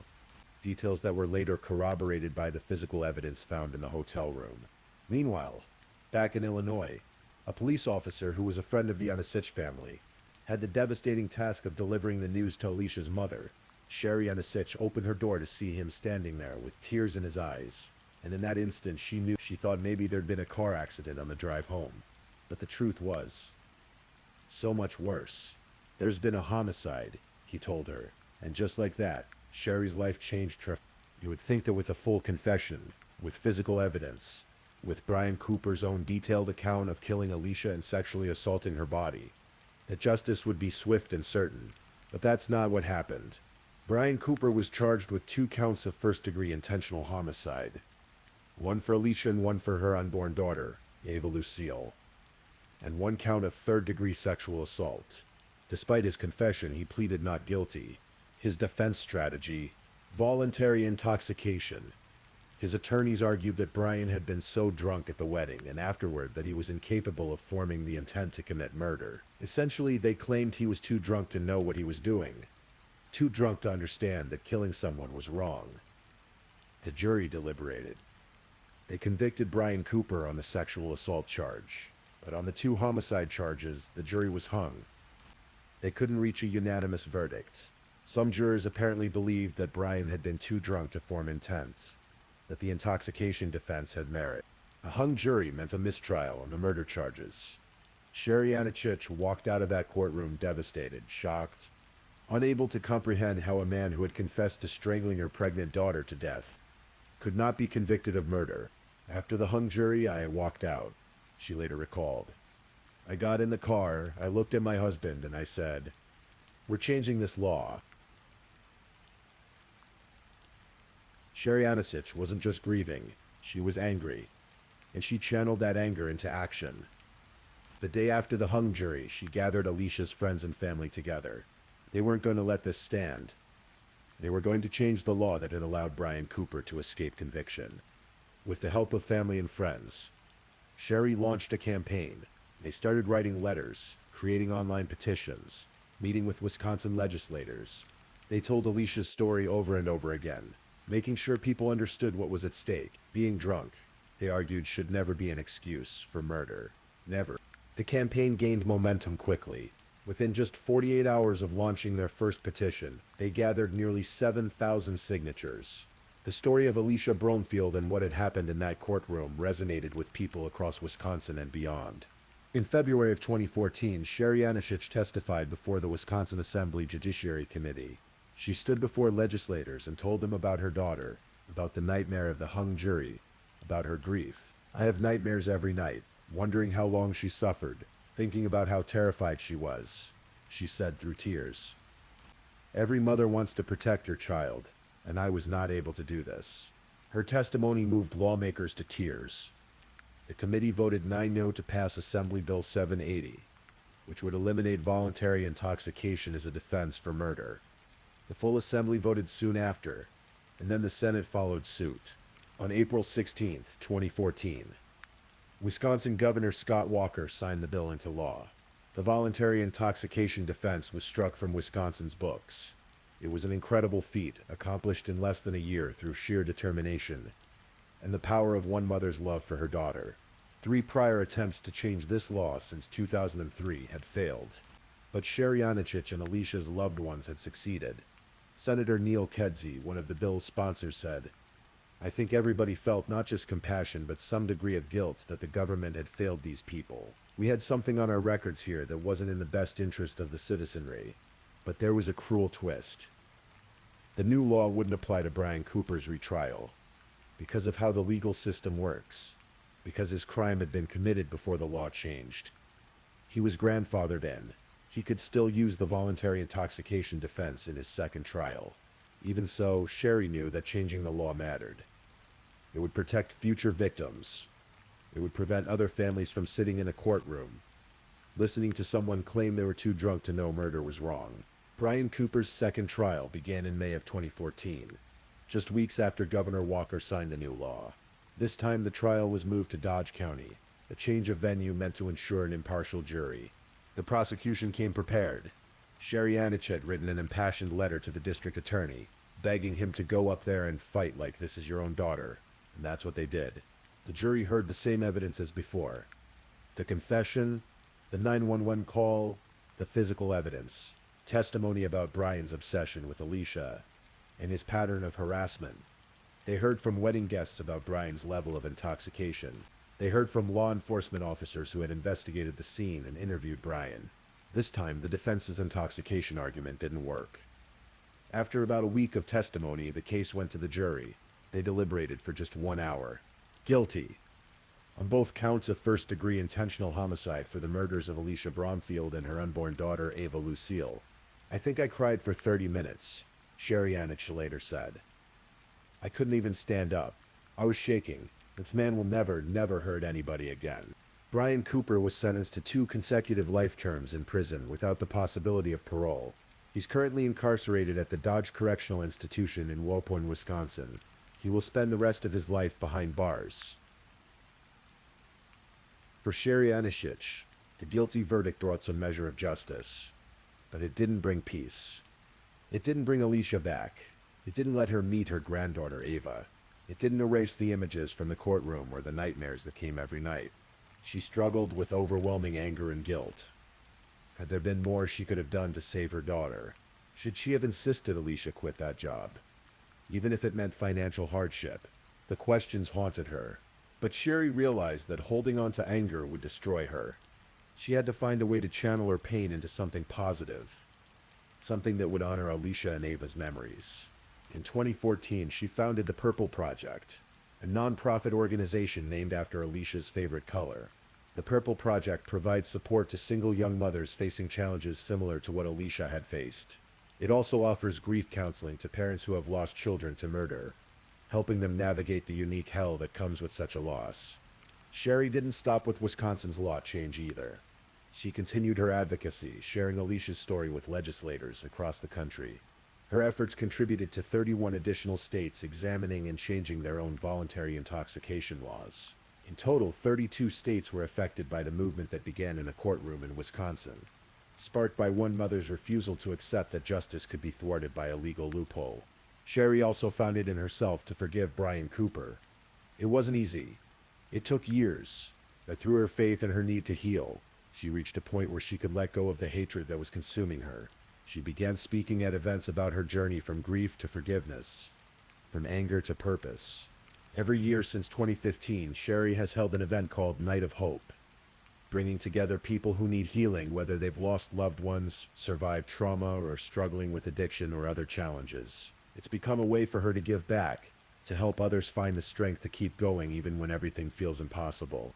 In a beautiful act of reconciliation, Brian Cooper's own sister, Kelly Stryker, whose wedding had been the setting for this tragedy, joined Sherry in advocating for the law change. Kelly testified before the Wisconsin legislature, saying, "I'm the sister of Brian Cooper, the man who cold-heartedly murdered Alicia and her unborn daughter Ava Bramfield. His actions have caused a rippling effect that has left a hole in the lives of the people who stand with me today." She called the hung jury the ultimate injustice. But there was another piece to this story, another fight for justice that extended beyond the criminal trial. Sherry Anich filed a civil lawsuit against Home Depot and the companies that jointly employed Brian Cooper. The lawsuit alleged that these employers had been negligent in their hiring, supervision, and retention of Brian Cooper, despite knowing about his history of sexual harassment and abuse. The lawsuit laid out the pattern clearly. Multiple female employees had complained about Brian. Jessica had quit because of his harassment. Alicia had complained repeatedly. Managers had acknowledged they knew about his behavior. They'd even ordered him to attend anger management classes, but then never followed up to ensure he completed them. Despite all of this, Brian was allowed to remain as Alicia's supervisor, continuing to wield power over her employment. The lawsuit argued that Home Depot had essentially given Brian Cooper a weapon. Not a physical weapon, but something just as dangerous: supervisory authority. He'd used that authority to threaten Alicia's job if she didn't go to the wedding with him. He'd used his power as her boss to force her into the situation that led to her death. Initially, a federal district court dismissed the lawsuit. The judge ruled that Home Depot couldn't have foreseen that Brian's verbal harassment would escalate to murder. The company argued that it had no obligation to fire or demote employees because of their usage of inappropriate language or sexual misconduct. But Sherry appealed, and in March of 2017, The Seventh Circuit Court of Appeals reversed that decision in a scathing ruling. Judge David Hamilton, writing for a three-judge panel, began with these words: "Every life lost to brutality is unique. Each family's hell a private one. We do not diminish that truth when we repeat that Alicia's story is an old story that has been told too many times. Its ending is both shocking and predictable." The court made it clear that Home Depot's arguments minimized the severity of Brian's behavior. In a footnote, Judge Hamilton wrote that the company's characterization of Brian's behavior as rude and mean to inanimate objects, and calling the wedding trip a date, showed what might be described generously as excessive zeal by advocates. The judge was clearly appalled by Home Depot's statement that Brian had just made a few mistakes. The appeals court ruled that a jury should decide whether Home Depot and the other employers were liable for Alicia's death. The court reasoned Cooper was not on the defendant's premises when he killed Alicia, nor did he use their chattels, but he used something else the defendants gave him: supervisory authority over Alicia. He threatened to fire her or reduce her hours if she did not go with him to his sister's wedding. He could do that only because the defendants made him Alicia's supervisor. The court noted that at least 60 people have been intentionally killed by coworkers in recent years in the United States, adding that Alicia's story is an old story that has been told too many times. The case was sent back to the lower court to proceed. The ruling sent a powerful message to employers across the country. You can be held liable for your supervisor's actions, even when those actions occur off-site, if you've been negligent in supervising employees with known dangerous behaviors. And so we come to the end of Alicia's story, though really it's not an ending at all. It's more of a continuation, a legacy that extends far beyond the tragedy of one August night in Wisconsin. Alicia Bramfield never got to graduate from college, never got to walk across that stage and receive her degree in forensic psychology and criminal justice. She never got to hold her daughter Ava, never got to experience the motherhood she was so excited about. She never got to see who she would become, what she would accomplish, all the lives she might have touched in her career and in her life. But in death, Alicia has touched countless lives anyway. Because of what happened to her, because of her mother's tireless advocacy. Laws have changed in 32 states. Future victims have been protected. Employers have been put on notice that they can't ignore harassment and abuse. And families like the Anatich family have found support and community through the Purple Project. Sherry Anashech often says that she wishes so many things had been different. She wishes Jessica's complaints about Brian had been taken seriously, that he'd been fired before he ever turned his attention to Alicia. She wishes someone in management had followed up on the anger management classes. She wishes Alicia had felt she could quit that job without fear. She wishes more than anything that she could have protected her daughter. But she's turned her grief into action, her pain into purpose. And that's something worth recognizing, worth honoring, because in the darkest moments of her life, Sherry Anachich chose to fight not just for her daughter, but for all the daughters, for all the people who might find themselves in similar situations in the future. If there's a lesson in Alicia's story, and maybe it's unfair to ask for lessons from tragedy, it's this: speak up. If you see harassment, report it. If someone reports harassment to you, take it seriously. Follow up. Enforce consequences. Don't dismiss red flags as someone just being rude or having a few bad days. Believe people when they say they feel unsafe. Take action before it's too late. And if you're someone experiencing harassment, please know that you deserve better. You deserve to work without fear. You deserve respect. And there are people who will believe you, who will support you, who will help you. Don't stay silent out of fear of losing your job or facing retaliation. Your life is worth more than any job. Alicia's life mattered. Ava's life mattered. And the lives of everyone who's ever been harassed, controlled, abused by someone in a position of power matter. We owe it to them to do better, to be better, to create workplaces and communities where people are safe. Rest in peace, Alicia Bramfield and baby Ava Lucille. Your story will not be forgotten. Your legacy lives on in every law that's been changed, every person who's been helped, every voice that's been empowered to speak up. Thank you for listening to their story tonight. Please, I'm just putting it out there. If you're still awake and listening, drop a comment. Let me know where you're tuning in from, the time in your part of the world, or just say something to let me know you're still with me. And of course, if you haven't already, like this video and subscribe so you don't miss the next true crime story for sleep. Now, let's move on to our fourth story. Story 4. On the night of September 6th, 2018, in the Southside Flats apartment complex in Dallas, Texas, a young man sat in his living room after a long day at work. The television glowed softly in the darkness. A bowl of vanilla ice cream rested in his hands. He was unwinding in the sanctuary of his own home, a place where he should have been completely safe. His name was Botham Jean. He was 26 years old. In less than 10 minutes, his life would be over, ended by a tragedy so absurd, so preventable, that it would spark national outrage and raise profound questions about justice, race, and the value of black lives in America. This is his story.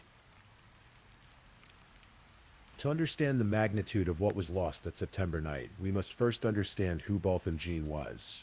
Born on September 29, 1991, on the Caribbean island of St. Lucia, Botham came into the world as the middle child of Allison and Bertram Jean.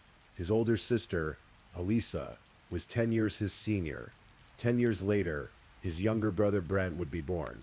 Botham was, as his mother would later describe him, the glue that held the three children together, bridging that 20-year gap with his infectious personality and boundless energy. From an early age, Botham exhibited determination that was remarkable. At just 8 years old, he approached his parents and told them he wanted to be baptized. His father, uncertain if the boy truly understood the gravity of the commitment, told him no, that he was too young, but Botham didn't give up. He came back at 9 years old with the same request. Finally, at 10, his persistence won out, and young Botham was baptized into the Church of Christ. This wasn't mere stubbornness. It was a preview of the kind of person Botham would become, someone who knew what he believed in, and pursued it with unwavering conviction. In school, Botham excelled. He was admitted to St. Lucia's top high school after placing 23rd in the entire island on the entrance examination. But academics were only one aspect of his gifts. Botham had a voice, not just any voice, but a powerful, beautiful singing voice that would become one of his most defining characteristics. His love for music ran deep. As a teenager, he convinced one of his teachers to start a choir at his school. He sang in his church's choir, leading worship with a charisma and passion that moved everyone who heard him. Music wasn't just something Botham did. It was part of who he was, an expression of his faith and his joy in being alive. When Botham was 19, his path led him far from the warm beaches of St. Lucia to the small college town of Searcy, Arkansas. In 2011, he enrolled at Harding University, a private Christian college. The journey had begun 2 years earlier when Dr. Clifton Gaines visited St. Lucia for an annual Caribbean lectureship, and met a remarkable young man named Botham Jean. After their conversation, Botham committed to attending Harding. When he first visited the campus, something extraordinary happened. He didn't act like a prospective student feeling out a new place. He acted as if he already belonged there, and in many ways he did. At Harding, Botham threw himself into campus life with characteristic enthusiasm. He joined the Good News Singers, the university's Christian a cappella group. He became a resident assistant, helping other students navigate college life. He worked as an intern for the Rock House campus ministry. He was a leader in the Sub T16 men's social club. He participated in student government, but it was in chapel where Botham truly shined. He frequently led worship during daily chapel services, and anyone who experienced it remembered his powerful, charismatic song leading. His bright smile seemed to light up the entire auditorium. One particularly memorable moment came during a Harding lectureship when the university president asked Botham to lead an old hymn. Botham had never heard the song before in his life, but he didn't tell anyone. Instead, he called his grandmother back in St. Lucia and asked her to teach it to him over the phone. That evening, he led the congregation in that hymn with such passion and authenticity that it became a treasured memory for everyone present. Botham didn't forget where he came from either. Every year he attended Harding, he organized mission trips back to St. Lucia, bringing his fellow students to his homeland. They would volunteer with the at-risk youth, visit the orphanage, and work with vulnerable communities. In 2016, Botham graduated from Harding with degrees in accounting and management information systems. His academic excellence had already caught the attention of PricewaterhouseCoopers, one of the world's leading professional services firms. What was supposed to be a 6-week internship turned into a job offer. Botham moved to Dallas, Texas, to begin his career as a risk assurance associate. His long-term dreams were ambitious. He wanted to become a partner at PwC. He wanted to preach and teach at Dallas West Church of Christ. And someday he dreamed of returning to St. Lucia, to become prime minister, to serve his country at the highest level. Botham Jean was not just existing, he was building a life of purpose and meaning. He was 26 years old, and his future stretched before him, bright with promise. September 6, 2018, began as an ordinary Thursday for Botham.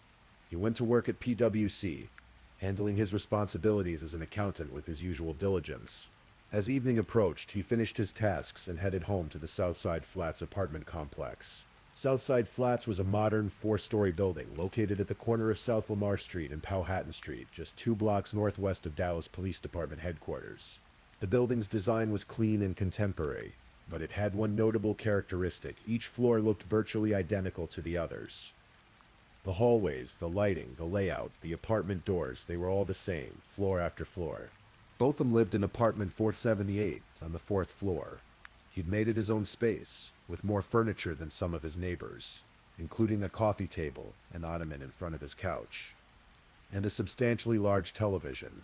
That night he settled in to relax. He was eating vanilla ice cream, watching television with his laptop open nearby, earbuds within reach. It was the kind of peaceful evening routine that millions of people enjoy after a long workday. While Botham unwound at his apartment, a Dallas police officer named Amber Gadger was finishing her shift. It had been a long one, 13 and a half hours. Gadger, who was 31 years old, had been with the Dallas Police Department for more than 4 years.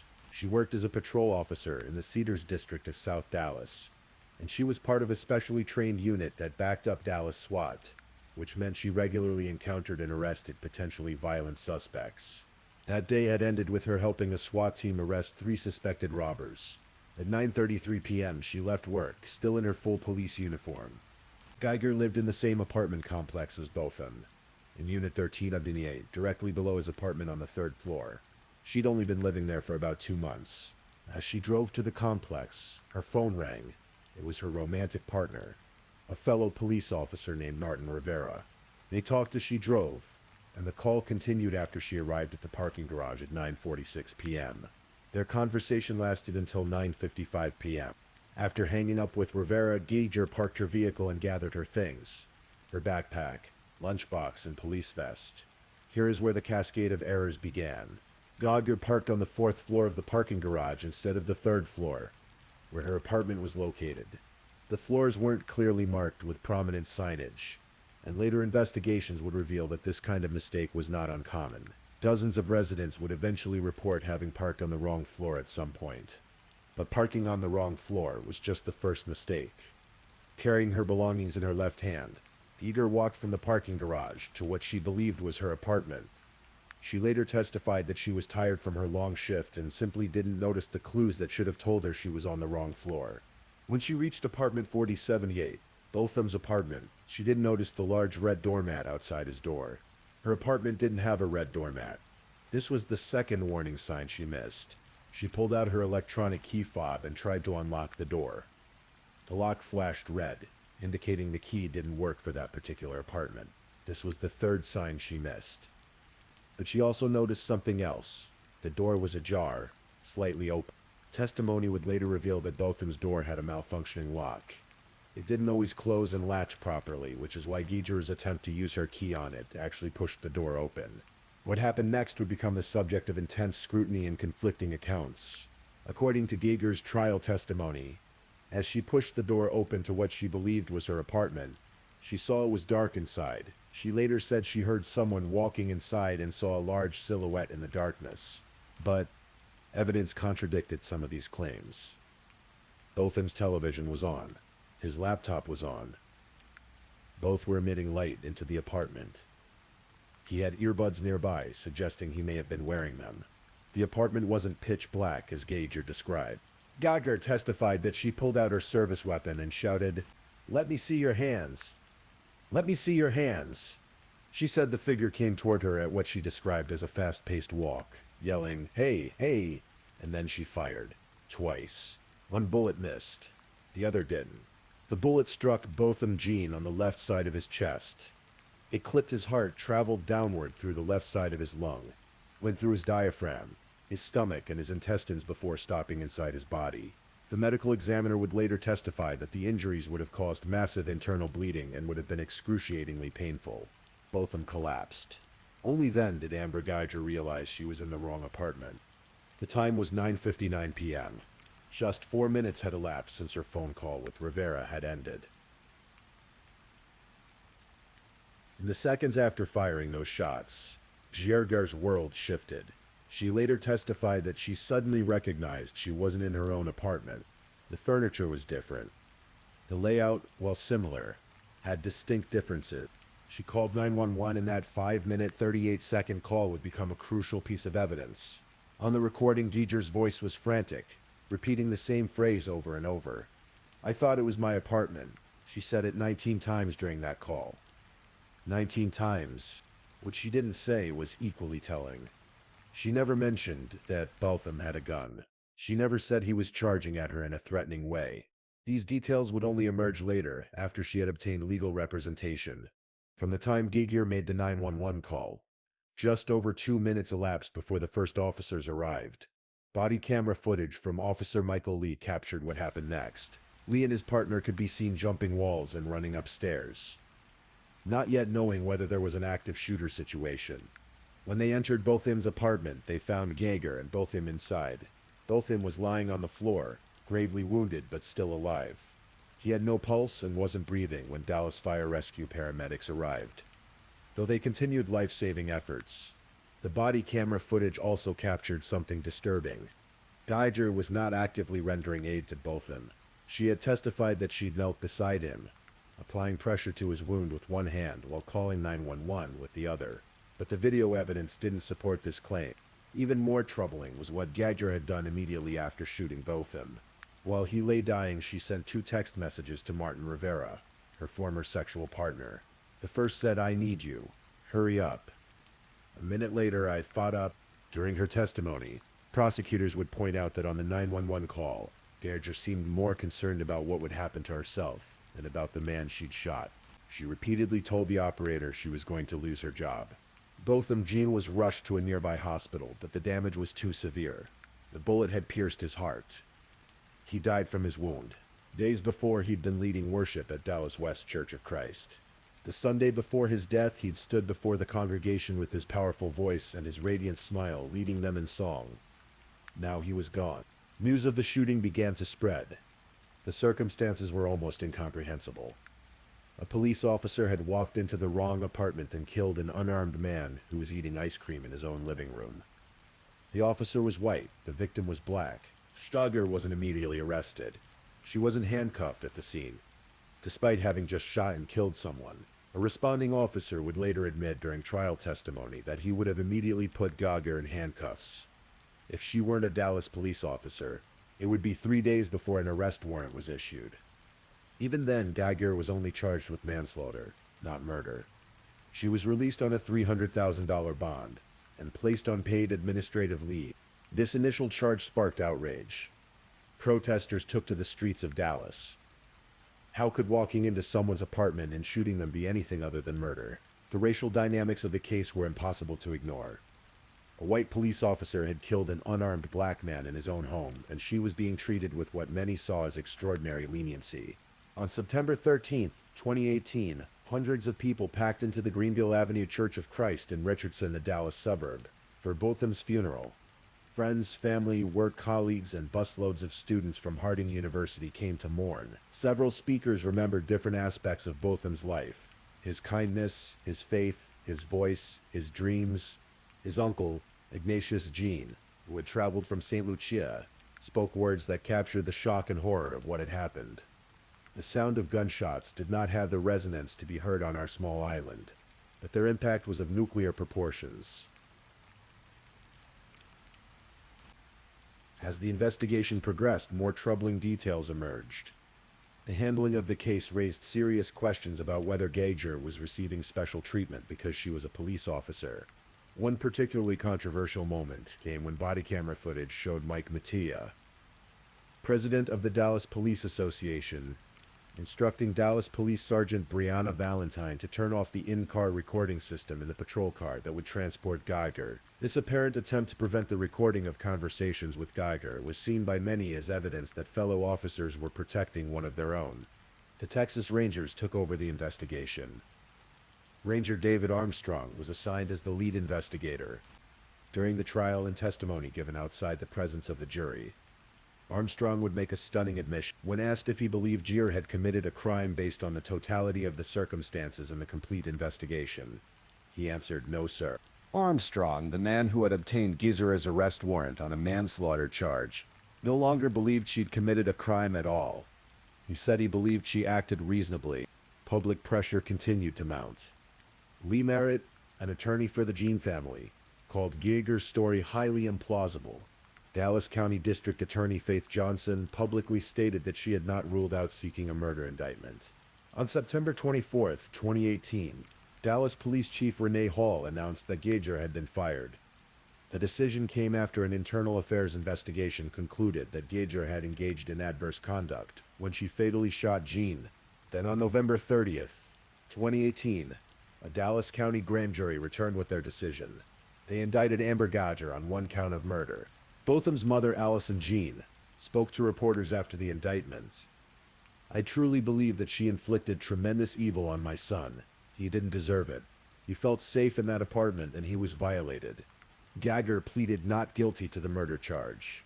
The trial of Amber Geiger began in September 2019, just over a year after Botham's death. The proceedings would last for days and would captivate national attention. The prosecution's strategy was clear. Paint Geiger as distracted, negligent, and unreasonably quick to use deadly force. They argued that she should have done more to assess the situation before firing, that she should have taken cover and called for backup, that she should have used her training to de-escalate rather than immediately resorting to lethal force. Prosecutors presented evidence of sexually explicit text messages between Geiger and Martin Rivera that had been exchanged throughout the day of the shooting, and even during her drive home. They argued these messages showed Geiger was distracted and not fully focused on her surroundings, which contributed to her series of errors. The prosecution also introduced Geiger's toxicology report, which came back negative for drugs and alcohol, eliminating any possibility that she was impaired. Crucially, they presented evidence showing that Geiger's story had changed. On the 911 call immediately after the shooting, she never mentioned Botham charging at her or posing a threat, but at trial after consulting with her attorneys, Geiger testified that Botham had come at her at a fast-paced walk, and that she'd feared for her life. Several of Botham's neighbors testified that they heard gunshots that night, but had not heard any commotion or police commands before the gunfire. This contradicted Geiger's claim that she'd shouted commands at Botham. The medical examiner's testimony was particularly difficult for Botham's family. Dr. Chester Gwynn explained in clinical detail how the bullet had traveled through Botham's body, the massive internal damage it caused, and how painful his death would have been. The defense, led by attorneys Robert Rogers and Toby Shook, pursued a different narrative. They argued that Geiger had made an honest, tragic mistake, the kind of mistake that any reasonable person could have made under similar circumstances. They emphasized how similar the floors looked, how dozens of other residents had reported going to the wrong apartment or parking on the wrong floor. They suggested the apartment building's design was partially to blame. They called a tenant named Mark Lipscomb, who testified that he'd once walked into the wrong apartment thinking it was his own. See? The defense seemed to be saying, these mistakes happen. On Friday, September 27th, Geiger herself took the stand. She was emotional, crying as she recounted the events of that night. "I was scared to death," she testified. "My heart rate just skyrocketed." She described believing she'd interrupted a burglar in her own apartment and fearing for her life. "I felt like a piece of crap," she told the jury. "I hate that I have to live with this every single day. I ask God for forgiveness. And I hate myself every single day. I wish he was the one with the gun and he killed me. I never wanted to take an innocent person's life." But the cross-examination was brutal. Prosecutor Jason Hermes methodically dismantled her account, asking why she hadn't taken cover, why she hadn't called for backup on her radio, why she hadn't used her taser or pepper spray instead of her gun. Most devastatingly, he asked her to consider Botham's perspective. Can you imagine Mr. Jean's perspective? An intruder barging into his apartment, So that would probably be the scariest thing you could imagine. The jury, which included several people of color, deliberated for approximately 6 hours.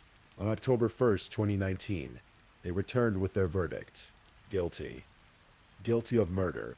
When the verdict was read, Alicia Jean collapsed into the arms of those around her, overwhelmed with relief and grief. After more than a year of waiting, after watching Geiger walk free on bond, after enduring suggestions that her son's death was somehow excusable, there was finally a measure of accountability. But the trial wasn't over. The jury still had to decide on Geiger's sentence. The sentencing phase of the trial revealed even more troubling information about Amber Geiger. Prosecutors introduced text messages and social media posts that showed Geiger had made racist and offensive statements. In texts with colleagues, she joked about Martin Luther King Jr.'s death. She mocked her black colleagues. She discussed a dog that a friend warned may be racist, and she found this amusing. She shared a meme that read, "The NFL died of colon cancer," in reference to Colin Kaepernick's protests against police brutality.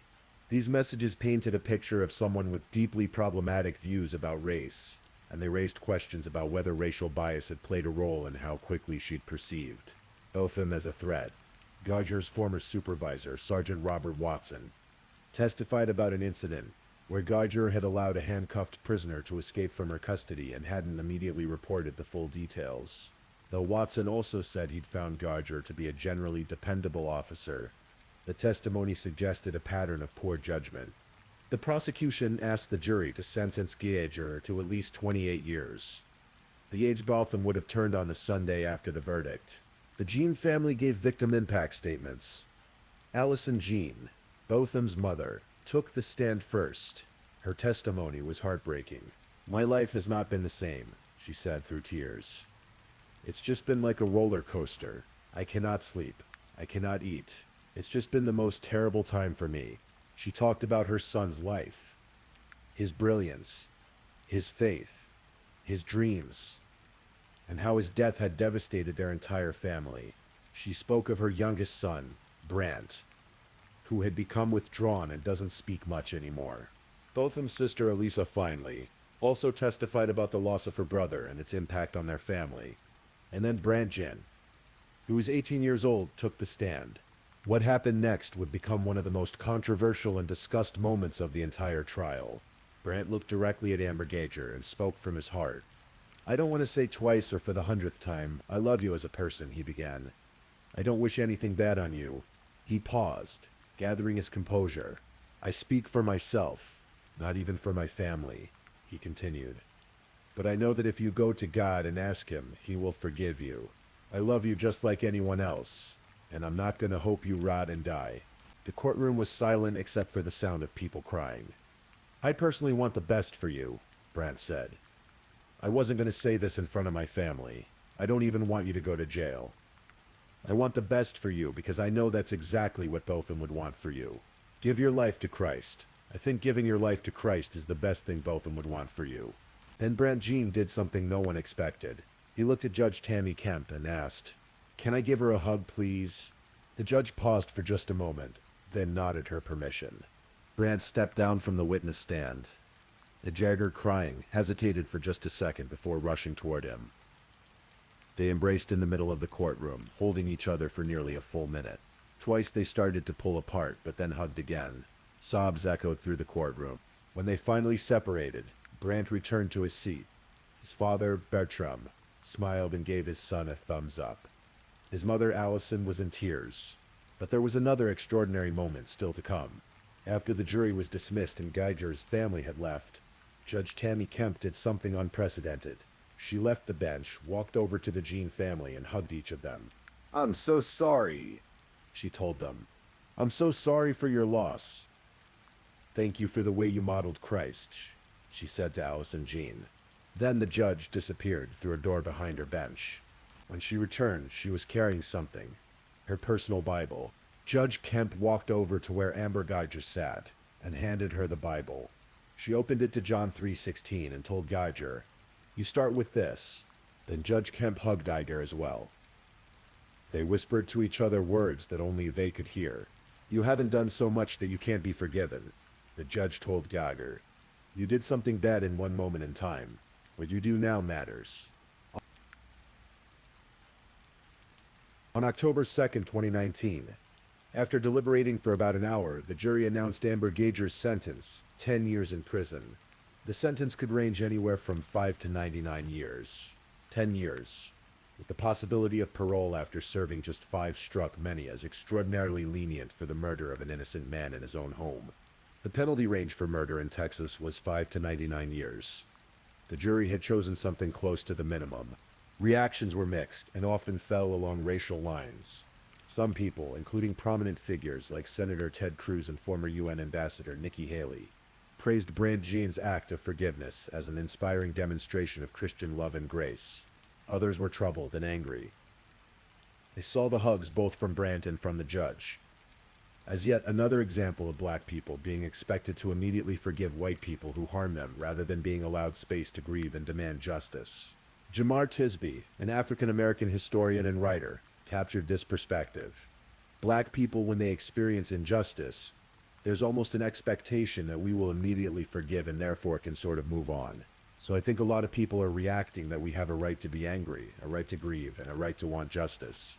Bernice King, the daughter of Martin Luther King Jr., tweeted, "God bless Botham Jean's brother, but don't confuse his forgiveness with absolving this nation for its gross, bitter discrimination against black people in a myriad of its systems and policies.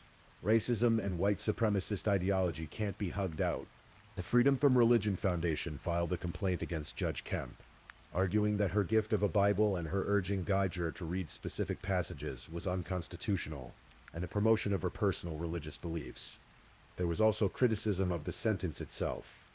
Many pointed out that black defendants rarely receive such lenient sentences for similar crimes, or that black people who kill white people in claimed self-defense situations almost never receive the benefit of the doubt that Geiger received. For their part, the John family expressed mixed feelings. Brandt stood by his decision to forgive Geiger, explaining that it was rooted in his Christian faith and what he believed his brother would have wanted. His father, Bertram, also expressed forgiveness, but acknowledged he'd hoped for a longer sentence. Alicia Jean focused on systemic issues. She called for the Dallas Police Department to reevaluate its training and learn to de-escalate volatile situations. "If Amber Geiger was trained not to shoot in the heart," she said, "my son would be standing here today." Amber Geiger's legal team wasn't finished. On October 16, 2019, they filed a notice of appeal requesting a new trial. In August 2020, they filed a formal appeal alleging that insufficient evidence existed to convict Geiger of murder. The appeal argued that Geiger's mistaken belief about being in her own apartment negated culpability for murder. They requested either an acquittal or a reduction to criminally negligent homicide. The appeal claimed that Geiger had the right to act in deadly force in self-defense, since her belief that deadly force was immediately necessary was reasonable under the circumstances. They argued she simply missed the clues that she was entering the wrong apartment, and that Jean's door malfunctioning and the apartment building's absurd design and incompetent management were partially to blame. The appeal mentioned that of the 349 residents in the building, they had interviewed 297, of those 71 who lived on Geiger's, and Jean's floors allegedly said they had walked to the wrong apartment on the wrong floor at some point. On August 5, 2021, the Fifth Court of Appeals of Texas issued its decision. They unanimously upheld Geiger's murder conviction. The court ruled that the jury verdict was reasonable and that Geiger's own testimony supported the murder charge. Interestingly, the court withdrew this opinion on November 17, 2021, but then reissued a very similar opinion again upholding her conviction. They stated that her defense that she had unknowingly entered the wrong apartment did not justify a lesser charge. Geiger appealed to the Texas Court of Criminal Appeals, the highest criminal court in the state. That appeal was also denied. In March 2022, the United States Supreme Court declined to hear her case, exhausting her appeals. Meanwhile, Botham's death had sparked legislative action. Texas State Representative Carl Sherman sponsored House Bill 929, known as the Botham Jean Act, to enhance police accountability. The act made it illegal for police to disable body cameras at any time during their active participation in an investigation.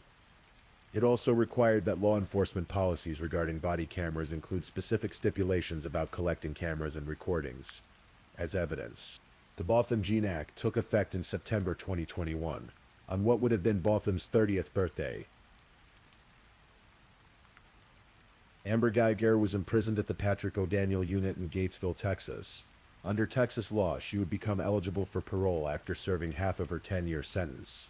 That date came on September 29th, 2024. What would have been Botham Jean's 33rd birthday. The timing was cruelly ironic.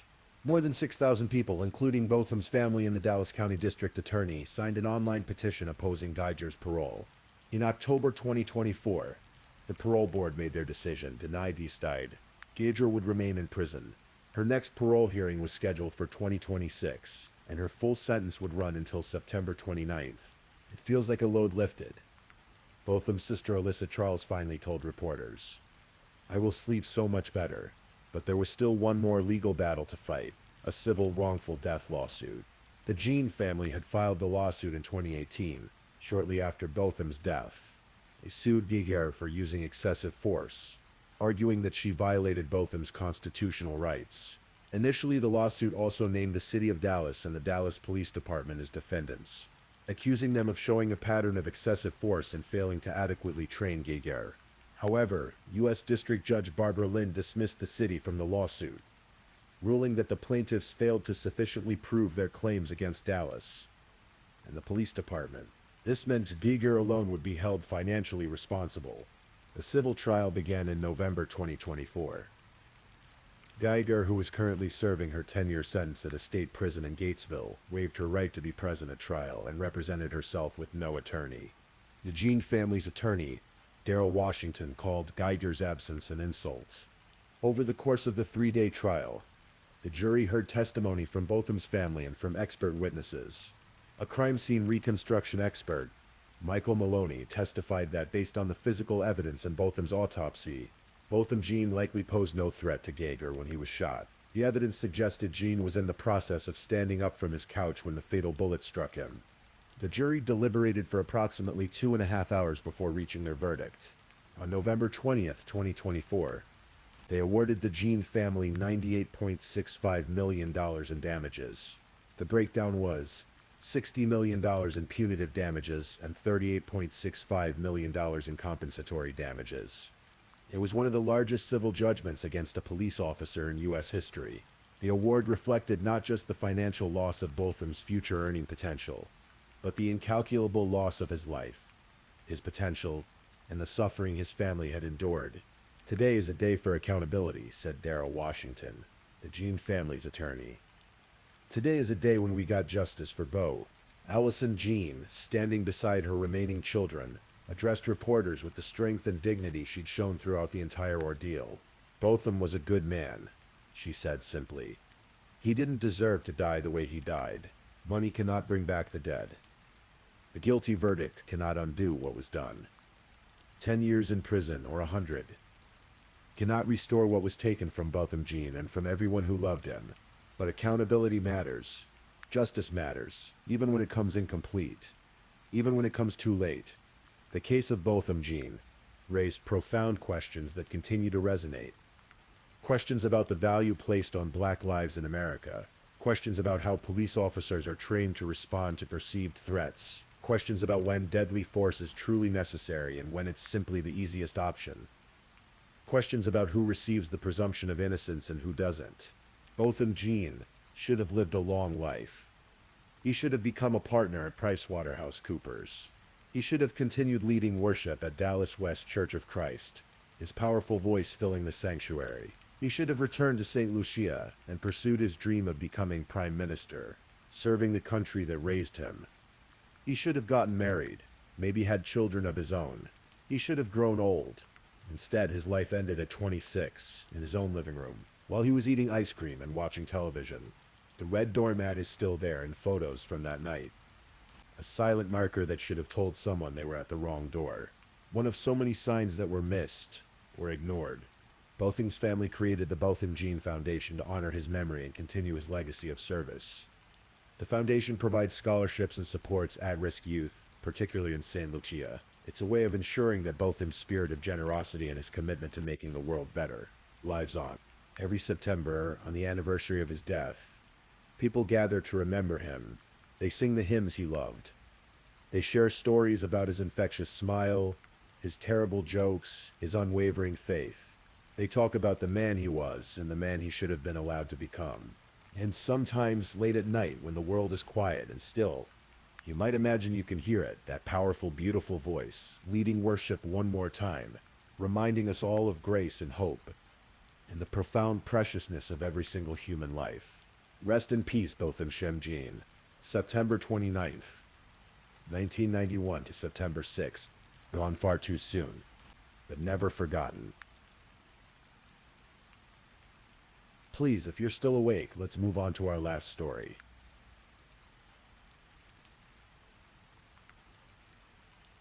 Story 5. In the cold winter of 1992, in the industrial sprawl of Greater Manchester, England, a 16-year-old girl named Suzanne Kapper was searching for something most of us take for granted. She wasn't looking for wealth or fame. She wasn't chasing dreams of grandeur. Suzanne Kapper was simply looking for a place where she belonged. A place where someone might care about her, where someone might love her. What she found instead was a nightmare that would shock even the most hardened detectives in Britain. A crime so brutal that investigators would compare it to the atrocities committed by the infamous Moors murderers. This is the story of Suzanne Kapper, a girl who wanted nothing more than to be loved, and the week in December that would end her young life in unimaginable horror. Suzanne Jane Kapper was born in January 1976 in Manchester, England. From the very beginning, her life was marked by instability and the absence of the one thing she craved most: unconditional love. She never knew her biological father, that empty space in her life, that missing piece of the puzzle that tells a child they are wanted and valued, would shape everything that came after. Her mother, Elizabeth, eventually married a man named John Kapper, and for a while young Suzanne had something resembling a stable home. Those who knew her during these years described her as high-spirited and well-mannered, a polite girl who would help her stepfather around the house without being asked. She had a gentleness about her, a quality that should have been nurtured and protected. But when Suzanne was 14, her mother and stepfather separated, and that fragile stability crumbled.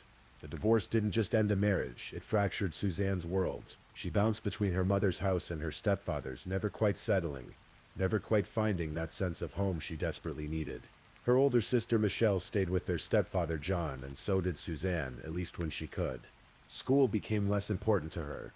She started skipping classes at most in Brook High School, her attendance growing more erratic with each passing month. The truancy wasn't rebellion, it was a symptom of a deeper problem. Suzanne was adrift, searching for connection anywhere she could find it, drifting from house to house, looking for anyone who might fill that void. Her mother would later describe Suzanne as very forgiving, perhaps too forgiving. It was a generous assessment of a girl who seemed willing to overlook almost any mistreatment, if it meant having a connection with another human being. Number 97 Langworthy Road in Moston was a small Victorian terraced house, the kind you'd find on countless streets across working-class Manchester. From the outside, it looked unremarkable, but inside, it had become something else entirely. A place where the normal rules of society seemed not to apply. The house belonged to Jean Powell, a 26-year-old woman with 3 children. Jean had actually known Suzanne since the girl was just 6 years old. Back then, Suzanne had been her babysitter, a responsibility that seems almost absurd given Suzanne's young age. But perhaps that early connection was part of what drew Suzanne back to Jean's house as a teenager, seeking the maternal warmth she couldn't find at home. By 1992, Jean Powell's house had become a hub for drug dealing and stolen vehicles. Amphetamines were weighed out on kitchen scales in plain view. Stolen cars were parked outside, their parts traded and sold. The house drew a rotating cast of characters, people drawn to the drugs, the chaos, the absence of rules. One of these people was Bernadette McNally, 24 years old, who lived just 3 doors down at number 91, with her own 3 children. But McNally spent most of her time at Jean's house, and eventually she more or less moved in, children and all. The house was overcrowded, chaotic, with mattresses on floors, and people sleeping wherever they could find space. Michelle Kapper, Suzanne's older sister, had briefly lived with Jean Powell but moved out in August 1992. She didn't mince words about why. She couldn't stand Jean's evil new friends. particularly Bernadette McNeely. Michelle could see something in these people, a cruelty that worried her. She tried to warn Suzanne to stay away, but her sister wouldn't listen. The house attracted others too. Jean's ex-husband, Glenn Powell, 29, was a frequent visitor despite their divorce. There was Jeffrey Lee, 26, who bought drugs from the girls. Clifford Pook, Jean's 18-year-old brother, came and went. And there was Anthony Dutson, just 16 years old, who had entered into sexual relationships with Jean, Bernadette, and eventually Suzanne herself. It was a toxic environment, a place where drugs flowed freely and boundaries dissolved. But to Suzanne Kapper, lonely and desperate for connection, it represented something she couldn't find anywhere else: human contact. People who at least acknowledged her existence. She was willing to overlook a lot for that. Her sister Michelle would later say something that cuts to the heart of Suzanne's tragedy. It was not that she was scared of them. It's just she would do anything for them. She pampered their every whim. Suzanne had become the house's doormat, and everyone knew it. They bullied her. They took advantage of her kind nature. They had her do their cleaning, even forced her to take a cleaning job, and then took most of her wages, leaving her just £5 a week while everyone thought she was in school. There were moments when Suzanne tried to escape, brief flashes of self-preservation that showed she understood, on some level, how poorly she was being treated. In late 1992, Jean Powell beat Suzanne badly enough that the girl went to her mother's house, desperate for help. She begged Elizabeth to let her stay overnight, to give her sanctuary from the people who were hurting her. But her mother, concerned about her new boyfriend's reaction, turned Suzanne away. Imagine that moment. A 16-year-old girl, beaten and scared, standing at her mother's door, asking for the most basic protection a parent can offer, and being refused. Suzanne walked back to John Powell's house. She had nowhere else to go. Michelle's fiancé, Paul Barlow, would later say about Elizabeth's decision, "I believe that had she done something to help Suzanne, things might be very different today. As a parent myself, I would find what Suzanne's mother did very hard to live with." But even after that rejection, even knowing that the people at 97 Langworthy Road abused her, Suzanne kept going back. Before she became involved with that group, she had no human companionship outside her family. The squalid house on Langworthy Road, for all its cruelty, represented her only source of connection to the world beyond her fractured family. It's one of the most heartbreaking aspects of this case. Suzanne was being systematically abused, but she couldn't bring herself to walk away from the only people who seemed to acknowledge her existence. In November 1992, several people in the house contracted pubic lice, in a house where multiple people shared mattresses, and where Anthony Dutson was having sexual relations with Jean, Bernadette, and Suzanne. The source could have been anyone, but they decided it was Suzanne's fault. There was also the matter of a pink duffel coat, worth about £60. Bernadette McNeely convinced herself that Suzanne had stolen it, though there's no evidence this was true. And then there was an incident at one of the house's drug-fueled parties in late November. Suzanne and Jean had met a man named Mohammed Yusuf, and according to Jean, Suzanne had suggested that Jean sleep with him. Jean claimed she gave Suzanne a good hiding for trying to make her go with an Arab. A beating severe enough that Suzanne allegedly told neighbors Jean had tied her up and held her for 4 days. No one believed Suzanne's story. These were the grievances that would seal Suzanne's fate. An infestation that could have come from anyone, a missing coat, and a perceived insult. Trivial things. Things that in any reasonable world would result in an argument at worst. Maybe the end of a friendship, but this wasn't a reasonable world. The cumulative effect of these petty accusations brought Suzanne into contempt in the eyes of the group. And that contempt began to curdle into something far darker. On the evening of December 7, 1992, John Powell and Bernadette McNeely knocked on the door of John Kapper's house, where Suzanne was staying. They told Suzanne there was going to be a party at John's house. Better yet, a boy Suzanne fancied would be there. He wanted to see her. For Suzanne, still craving acceptance and affection. Still hoping these people might be real friends despite everything. It was an invitation she couldn't resist. She left with Jean and Bernadette, walking the short distance back to 97 Langworthy Road. There was no party. There was no boy. It was a lie. A carefully laid trap. The moment Suzanne stepped through the door, Glenn Powell and Anthony Dutson grabbed her and held her down. The group was high on amphetamines, their inhibitions stripped away, their cruelty unleashed. Glenn shaved Suzanne's head completely, then her eyebrows, then her pubic area. They forced her to clean up the hair herself, to pick up the evidence of her humiliation and throw it in the garbage. Then they placed a plastic bag over her head, suffocating her until she nearly passed out. When the bag came off, Glenn and Anthony began to circle her like predators, taking turns beating her over the head. When she fell to the floor, Jean and Bernadette took over, kicking her repeatedly, then striking her with a meter-long piece of wood and a belt. That first night they locked Suzanne in a cupboard. She cried and moaned through the night, the sounds of her distress echoing through the house. Shane's children could hear her. Bernadette's children could hear her. Everyone knew what was happening. The next day, December 8th, they moved Suzanne to Bernadette McNeely's house at number 91, which had been largely abandoned but still had electricity and heat. The children at John's house had been asking too many questions about the crying coming from the cupboard. At the new location, there would be no children to witness what was about to happen.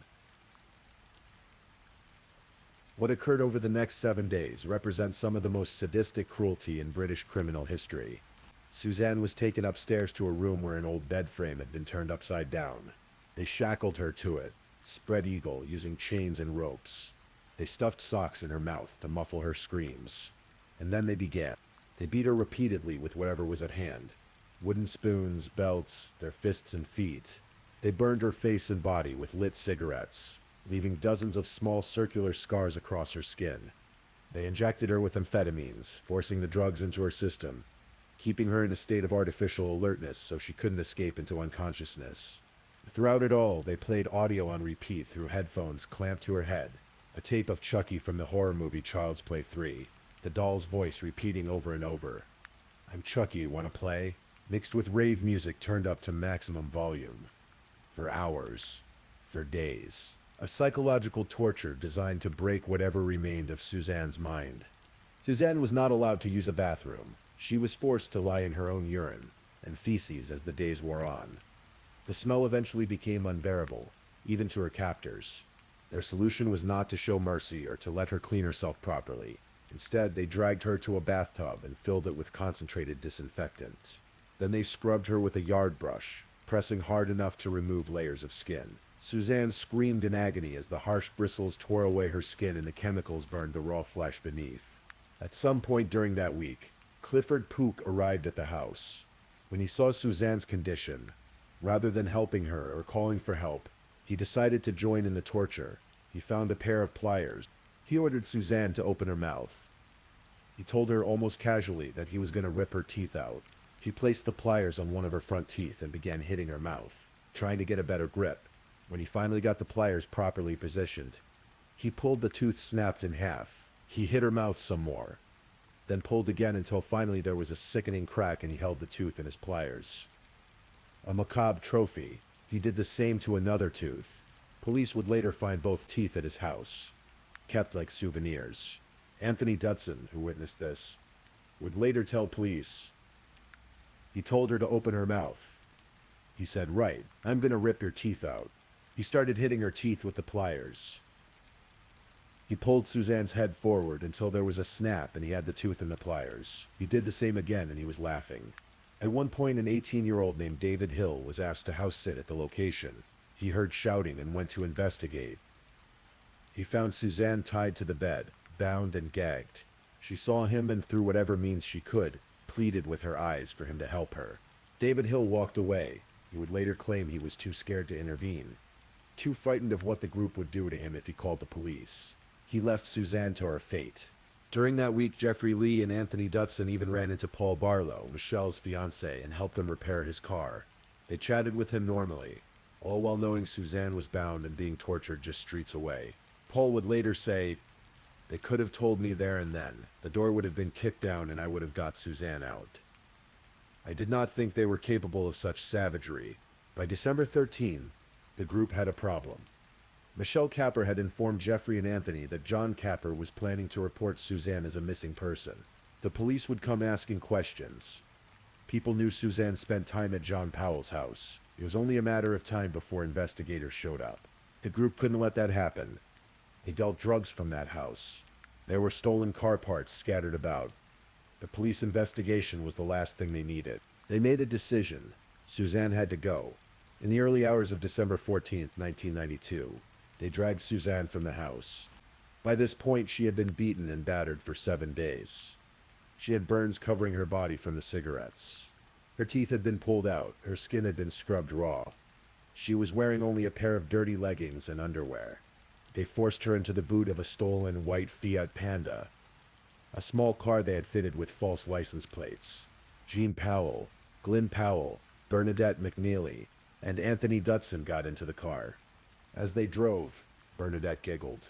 The whole way to their destination, she giggled like they were on some kind of adventure. They drove 15 miles from Moston to Warneth Low, near Romilly. On the outskirts of Stockport, they turned onto a narrow lane surrounded by woods, far from any houses or witnesses. They pulled Suzanne from the boot and pushed her down an embankment into a patch of brambles. Thorns tore at her already damaged skin as she stumbled down the slope in the December cold, nearly naked. Bernadette McNeely poured petrol over Suzanne's body. When she had trouble getting it to ignite, Glyn Powell and Anthony Dutson made multiple attempts with a lighter. Finally, the petrol caught. Suzanne Kapper was engulfed in flames. The group stood and watched as the 16-year-old girl burned, her screams piercing the cold winter night. Then they got back in the car and drove away, leaving her to die alone in the woods.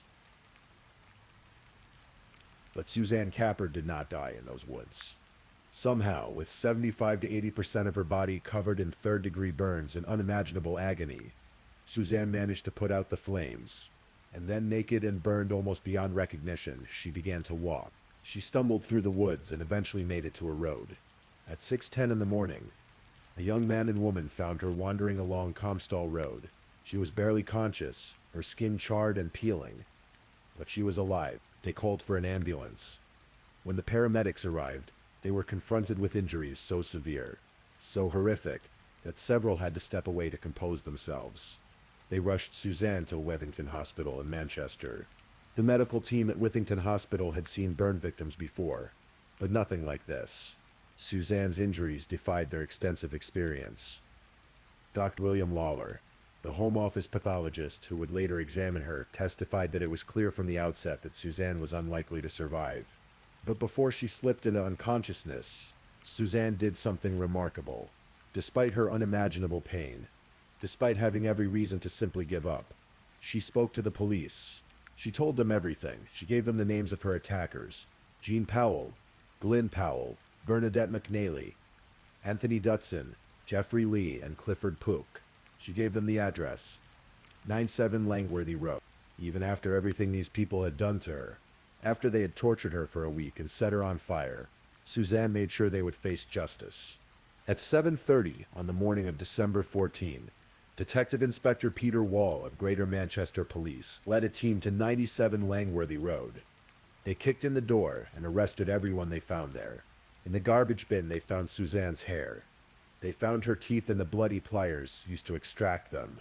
The evidence of their crimes was scattered throughout the house, pieces of a puzzle that told the story of 7 days of systematic torture. When Jean Powell and Bernadette McNeely were arrested, they laughed and joked with each other, not a care in the world. Initially, all 6 denied any involvement, but Anthony Dutson's father urged his son to tell the truth.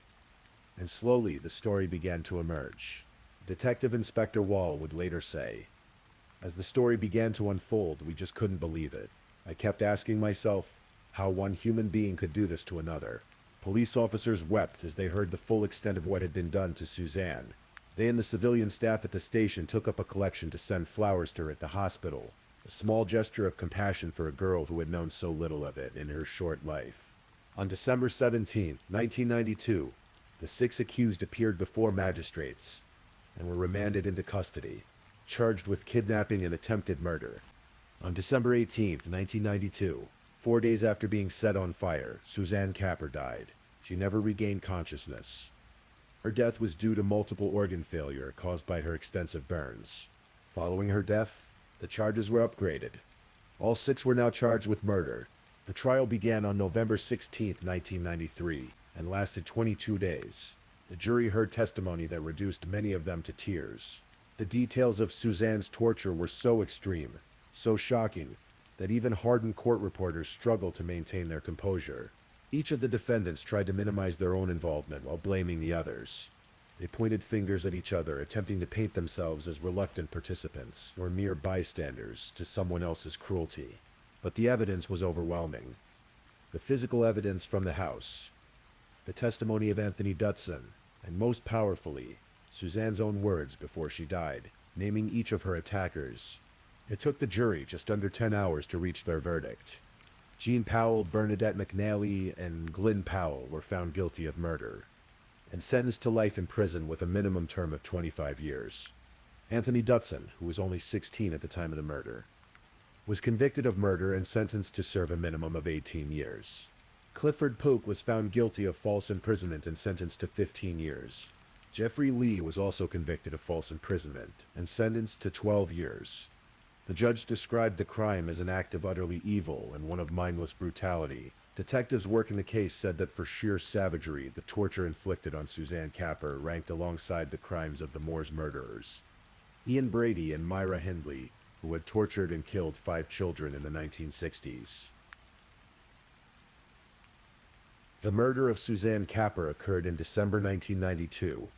Just 2 months later, in February 1993, 2-year-old James Bulger was abducted and murdered by 2 10-year-old boys in Liverpool, a crime that would dominate headlines across Britain and the world. Because the James Bulger case received such enormous media attention, Suzanne Kapper's murder was somewhat overshadowed despite its extreme brutality. But both cases together led to a national conversation about violence in British society. Tony Blair, who was Shadow Home Secretary at the time and would later become Prime Minister, described the 2 murders as hammer blows against the sleeping conscience of the country. There were attempts to blame Suzanne's murder on violent movies, particularly Child's Play 3, because the attackers had played Chucky's voice on repeat during the torture. But investigations by both police and the British Board of Film Classification found no direct connection. The murderers had used the tape as a tool of psychological torture, but the root of their cruelty lay far deeper than anything they'd seen on a screen. Over the years that followed, the convicted killers began to be released. Jeffrey Lee had his sentence reduced from 12 to 9 years, and was released in 1998 after serving only 6 years. Clifford Pook was released in May 2001 after serving 9 years. Anthony Dutson had his minimum tariff reduced to 16 years, and was released in 2013. Bernadette McNally had her sentence reduced by 1 year after a judge ruled she was a model prisoner filled with remorse. She was paroled in 2015 after serving 22 years. Jean Powell, who had adopted the surname Gillespie, was released in 2017. And finally, Glyn Powell, the last of the 4 convicted murderers to remain in prison, was granted parole and released in 2020. All 6 people who tortured Suzanne Kapper are now free. Suzanne Kapper was meant to move in with her mother on Christmas Eve 1992. Her mother had finally gotten a new flat ready, and there was going to be a place for Suzanne, a chance for a fresh start. She never made it. The case of Suzanne Kapper forces us to confront uncomfortable questions about society, about family, about how a child can fall through so many cracks that she ends up seeking affection from people who would ultimately torture and kill her. Her mother's boyfriend wouldn't let Suzanne stay the night she came for help. The neighbors who heard her cries during that final week did nothing. David Hill, who saw her bound and gagged, walked away. People knew the house on Langworthy Road was a place of drugs and stolen goods. But no one intervened. Suzanne was failed at every turn. By her family, by the adults who should have protected her, by a society that let a vulnerable teenager drift into the orbit of predators. Her sister Michelle would later say something that haunts anyone who learns about this case. Suzanne just wanted to be loved. That's all she wanted. The most basic human need. And in searching for it, she found the worst humanity has to offer. There's no neat moral to Suzanne's story. No lesson that makes her suffering make sense. Sometimes the world is simply cruel. Sometimes people are simply evil. And sometimes a girl who wanted nothing more than to belong pays the ultimate price. Suzanne Jane Kapper was 16 years old when she died. She was described as gentle, easily influenced, high-spirited, well-mannered, and forgiving. Too forgiving. She deserved so much better than she received. She deserved to be loved. Thank you for listening to tonight's true crime story. Rest peacefully, knowing that another story awaits you next time, ready to accompany you on another journey toward restorative sleep. But if you're still awake, don't forget to like and subscribe so you don't miss our next true crime stories. And until next time, stay safe and take care. Good night.